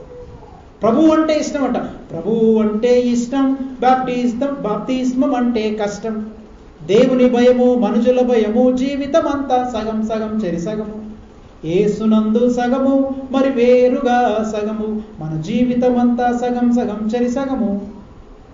ఏమండి, ప్రభువు అంటే చాలా ఇష్టం అండి, మరి బ్యాప్టిజం తీసుకో, అది చాలా కష్టం అండి. అర్థం, ఇది కాదు. మనం పేరుకు విశ్వాసులము కాబట్టి ప్రభు అంటే ఇష్టం, బాప్తిజం అంటే కష్టం. అటు దేవుని భయం ఉంటుంది, ఇటు మనుషుల భయం ఉంటుంది. అందుకని మనమందరము దేవుని ఎదుట మాత్రమే జీవించడం నేర్చుకోవాలి. ప్రభువు ఎదుట జీవించేవాడు ఈ లోకములో ఆయన ఏలాగున నడుచుకున్నను మనం ఆలాగునే నడుచుకున్నట్టుకు బద్దలమై ఉన్నాము. ఆయన ఎట్టివాడై ఉన్నాడు, మనమును ఈ లోకములో అట్టివారమై ఉన్నాము. ఆయన తన అడుగు జాడల యందు మనకు మాదిరి ఉంచినట్లు మనము కూడా తన అడుగు జాడల యందు మనము నడుచు వారమై ఉన్నాము. అప్పుడే క్రీస్తు సారూప్యత మనలో రావాలి. అలా వస్తుంది, అప్పుడే మనలో వస్తుంది. అది నిజమైనటువంటి ఆరాధన. ఆరాధన అంటే చేసేది కాదు. గుళ్ళు గోపురాలకు వెళ్ళి కొబ్బరికాయలు కొట్టి, వంకాయలు కొట్టి, టెంకాయలు కొట్టి హిందువులు చేస్తారు చూడండి. మనం కూడా ఆదివారం ప్రార్థన అన్నాము, ఆరాధనకు టైం అయిపోతుంది, పొలోమని వెళ్ళిపోయి ఆరాధన అయిపోయిందని వచ్చేయడం కాదు. మనం అందరం కూడుకుంటున్నాం, గుర్తుపెట్టుకోవాలి. మనం సహవాసం చేయడానికి కూడుకుంటున్నాం. సహవాసం అంటే ఏంటి అర్థమైంది. మనం చేసేటువంటిది ఆరాధన కాదు. ఇక్కడ చేసేది ఆరాధన అనేది జీవితంలో జరిగేది. మనం ఇక్కడికి వచ్చినప్పుడు చేసేది దేవునికి కృతజ్ఞతాస్తుతులు మాత్రమే చూపిస్తాం. అర్థమైంది కదా మీకు అందరికీ? మనం చేసేది ఏం చెప్పండి, ఇక్కడ మనం కృతజ్ఞతాస్తుతులే చెల్లిస్తున్నాం. దేవునికి మనం ఆరాధన చేయాలి. ఆరాధన అనేది వ్యక్తిగత జీవితంలో జీవించేటువంటి జీవితం. అందుకని స్థలాలు లేవు మనం. అందుకే ఆర్ స్టాన్లీ అనే భక్తుడు అంటాడు, క్రైస్తవులకు 3 విషయాలు లేవంట. ఒకటి, క్రైస్తవునికి పరిశుద్ధమైన స్థలాలు లేవు, పరిశుద్ధమైన వస్త్రాలు లేవు, పరిశుద్ధమైన వస్తువులు లేవు. గుర్తుపెట్టు, పరిశుద్ధమైన స్థలాలు లేవు మనకి క్రైస్తవులకి. మనకు అర్థం కాలేదు. ఎంతసేపేమో దేవుని మందిరం అండి, దేవుని సన్నిధి అండి, అక్కడ చాలా పరిశుద్ధమైందని అంటారు. పరిశుద్ధమైన స్థలాలు లేవని బైబిల్ చెప్తుంది. పరిశుద్ధమైనటువంటి వస్తువులు లేవు. ఈ పుల్పిడి పరిశుద్ధమైంది కాదు, ఏది చందా సంచి పరిశుద్ధమైంది కాదు, ఈ మైకు పరిశుద్ధమైంది కాదు. అలాంటి పరిశుద్ధమైన వస్తువులు క్రైస్తవులకు లేవు. అలాగే పరిశుద్ధమైన వస్త్రాలు లేవు. మనం అందరం కూడా పరిశుద్ధమైన వస్త్రాలు వేసుకుంటాం. తెల్ల పాస్టర్ని కానీ తెల్ల బట్టలు వేసుకోవాలి. ఆ తెల్ల బట్టలు వేసుకుంటేనే పాస్టర్ అనమాట. అందుకని తెల్లంగా వేసాడు. ఎవడైనా పాస్టర్ మీద పగుంటే వాడిని చంపాలనుకుంటే నిమిషంలో చంపవచ్చు. ఎందుకని అందరూ ఒక విధంగా ఉంటే ఈయన ఒక్కడు తెల్లంగా వేసుకుని ఉంటాడు, ఈజీగా దొరికిపోతాం. ఏమైనా షూట్ చేయాలనుకోండి, పాస్టర్ ఎలా ఉంటాడంటే ఇదిగో పలానోడు చూడండి, నిలువుటంగా ఎవడు వేసుకుంటాడో వాడే పాస్టర్. అంతా మెడలో సిలువ వేసుకుంటే నల్లగుంటాడు, అంత వేసి ఇంకా. అందుకే మీరు గమనించండి, యేసు ప్రభు కూడా గమనించాలి. యేసు ప్రభుని పట్టుకోవడానికి ప్రధాన యాజకులు, శాస్త్రులు, పరిసరులు ఎందుకు యూదా ఇస్కరియోతుకు డబ్బులు ఇచ్చి మరీ పట్టుకున్నారు? యేసు ప్రభుని బంధించాలంటే ఆయన పెద్ద హీరోనా లేకపోతే పెద్ద ఏమండి ఆజానుబాహుడా? అయితే అయ్యుండొచ్చు. ఆయన చాలా చెప్పాలంటే అందరికంటే అందగాడు, అందరికంటే ఆజానుబాహుడు. కానీ ఆయన అంత పెద్ద క్రూరమైన వ్యక్తి అయినా, గూండానా రౌడీనా? ఈజీగా పట్టుకోవచ్చు యేసు ప్రభు, అవునా కదా? కానీ ఆయన దగ్గర పెద్ద గ్యాంగ్ ఉందా? రౌడీ షీటర్స్ ఉన్నారా? తిప్పుమని చూస్తే 12 మంది ఆ బుడగూజు పెట్టుకొని తిరిగిన ఏరా వాళ్ళ ఏరా ఏంట్రా ఏంట్రని ఏడు చేసాం అన్న వాళ్ళు ఉన్నారు. 12 యేసుని పట్టుకొని చాలా సులువు. ఎందుకు యేసయ్యను గుర్తించలేకపోయారు? ఎందుకొరకంటే ఆయన అందరిలో ఒకడి వాడుగా ఉన్నాడు. మనకు అందరివాడు సినిమా చూస్తారు అందరూ. అందరివాడు మాత్రం అందరికీ వెంటనే తెలుస్తుంది. అందరివాళ్ళు బాలకృష్ణ హీరో కదా, తెలుసు మీ అందరికీ. కానీ చెప్పరు ఎవరు. ఏరా బాలకృష్ణ హీరో ఎవరు అంటారు? అందరివాడు సినిమా చూశారు, కానీ అందరిలో ఒకడు. He was one among all. అందరిలో ఒకటిగా జీవించాలి. అంటే ఆయన ఎవడు గుర్తుపట్టలేకపోయాడు. యేసుప్రభు ఎవడో తెలియదు. ఇప్పుడు నేను కూడా ఇలాంటి డ్రెస్ వేసుకుని, నాకు కూడా వేసుకున్నాను అనుకోండి, మేము ఇద్దరం వెళ్ళి, నేను కొంచెం రంగు వేసాను గట్టిగా, ఇద్దరం వెళ్ళాం అనుకోండి, ఇందులో లివింగ్స్టన్ ఎవడు గుర్తుపట్టగలరా? గుర్తుపట్టలేరు. ఎందుకని? నేను కొంచెం కుర్రోడ్లాగా, వాడు కుర్రోడ్లాగా ఉన్నాడు. అప్పుడు ఒకవేళ నేను నిలువుటంగి వేసి, ఈ నల్లట్ట బైబిల్ పట్టుకొని మెడలో సిలువ వేసేసి, ప్రభువు నామానికి స్తోత్రం కలుగును గాక బిడ్డ అన్నాడు, వేసేంటి రా అని అంటాను. యేసు ప్రభు ఎందుకు ఆయనని డబ్బులిచ్చి, మరి యూదా ఇస్కరియోతుకు డబ్బులిచ్చి ఎవడో కనుక్కోమని చెప్పాడంటే, ఆయన అందరిలాగా ఉన్నాడు, అందరిలో ఒకనిగానే జీవించాడు. He lived A simple life. అందుకే ఆయనని గుర్తుపట్టడం కష్టమే. ఈ రోజున ప్రియులారా, మనము కూడా అలాంటి జీవితం మనం జీవించాలి, అలాంటి లైఫ్ మనం జీవించాలి. అందుకని జీవించే జీవన శైలి, మనము దేవుని పేరిట దేవుని కొరకు చేస్తున్న ప్రతి పని, దట్ ఈస్ ద వర్షిప్. ఒక పూట ఒకరికి భోజనం పెట్టావా, that is the worship unto the Lord. God is well pleased with your food, not with your prayer. ప్రేయర్లు, ప్రార్థనలు గంటలు చేస్తారు, పిల్లికి భిక్షం బెటర్. గంటలు ప్రార్థన చేస్తారు, పిల్లికి భిక్షం పెట్టరు. ఎవడో వచ్చినా కానీ భోజనం చేశారా, అయ్యో బ్రదర్ మీ కొరకు వెయిట్ చేస్తున్నట్టు, ఇంటికి వెళ్ళి భోజనం చేయండి. అసలు బ్రదర్ ఏం వెయిట్ చేయట్లేదు. అసలు టీ తాగుతారా, కాఫీ తాగుతారా, గంటలు అడగండి. మా ఇంటికి ఎప్పుడైనా వీలైతే రండి, ఎప్పుడైనా వీలైతే కాదు, డేట్ ఇవ్వండి, టైం ఇవ్వండి, పలానా రోజు రండి అని చెప్పాం. మనం అవన్నీ చెప్పాం. ఒకసారి మీరు మా ఇంటికి రావాల్సి వస్తుంది, ఒకసారి మా మీటింగ్ మీరు పిలవాల్సి వస్తుంది అంటారు చాలు. అది కాదు. మనమందరము యేసుక్రీస్తునందు సహోదరి. ఇంకొక విషయం చివరికి ఒక మాట చెప్పి నేను ముగిస్తాను. యేసుక్రీస్తు ప్రభు తన్ను తాను రిక్తునిగా చేసుకున్నాడు. దీనికి అర్థం ఏంటో తెలుసా? యేసయ్య ఆయన ధనవంతుడై ఉండి మన నిమిత్తమై తను తాను ఏం చేసుకున్నాడంట? దరిద్రుడిగా చేస్తాడు. అంటే మనలను ధనవంతులుగా చేయటకై తను తాను దరిద్రుడిగా చేసుకున్నాడు. ఈ దరిద్రుడిగా చేసుకోవడం అంటే అర్థం ఏంటి? అంత కోల్పోయినట్ట, అంత పోగొట్టుకున్నాడని అర్థమా? దాని అర్థం అది కాదు. అంటే అర్థం ఏంటంటే, దరిద్రుడిగా చేసుకోవడం అనే మాటకు అసలు భాషలో ఉన్నటువంటి అర్థం ఏంటంటే, ఏమండి, హీ ల్యాక్స్ నథింగ్. అంటే ఆయన తను తాను దరిద్రుడిగా చేసుకున్నాడంటే, ఆయన మనకు అంత ఇచ్చివేసినా కానీ ఆయనకి కొరత ఏమీ లేదు. తను తాను అంతా మన కొరకు ఇచ్చివేసుకున్నా తాను కొదవలేనివాడు, కొరత లేనివాడు అని అర్థం. దరిద్రుడు అంటే అర్థం ఏంటంటే కొదవలేని, ఎంత ఇచ్చినా ఆయనకేమి తరగదనమాట. అలాగే నా ప్రియమైన దేవుని బిడ్డ, నువ్వు దేవుని బిడ్డల కొరకు, దేవుని సేవకుల కొరకు, దేవుని యొక్క సంఘము కొరకు నువ్వు ఎంత ఖర్చు పెట్టినా నీకు కొరత ఉండదు. నీకు కొరత ఎందుకు వస్తుందనంటే, నువ్వు ఇవ్వనందువలననే నీకు కొరత, నీ ఇతరులతో పంచుకోనందువల్ల నీ కొరత. ఆ దరిద్రం వేరు. మన ఆ దరిద్రం గురించి ఇంకొకసారి చెప్తాను. ఇంకో రకమైన దరిద్రం ఉంది. కానీ యేసయ్య ఆయన మన నిమిత్తమై దరిద్రుడు ఆయనంటే హీ ల్యాక్స్ నథింగ్. అలాగే ఆయనను అనుసరించేటువంటి వారు మనం ఎంతమందితోనైనా పంచుకున్నా ఏం జరుగుతుంది తెలుసా? ఆయన సన్నిధిలో ప్రియులారా మనము కొదవలేని వారముగా, కొరత లేని వారుగా మనం చేస్తాం. నీకు ఏ కొరత ఉండదు. నువ్వెంత ఇచ్చినా కానీ యూ ల్యాక్ నథింగ్.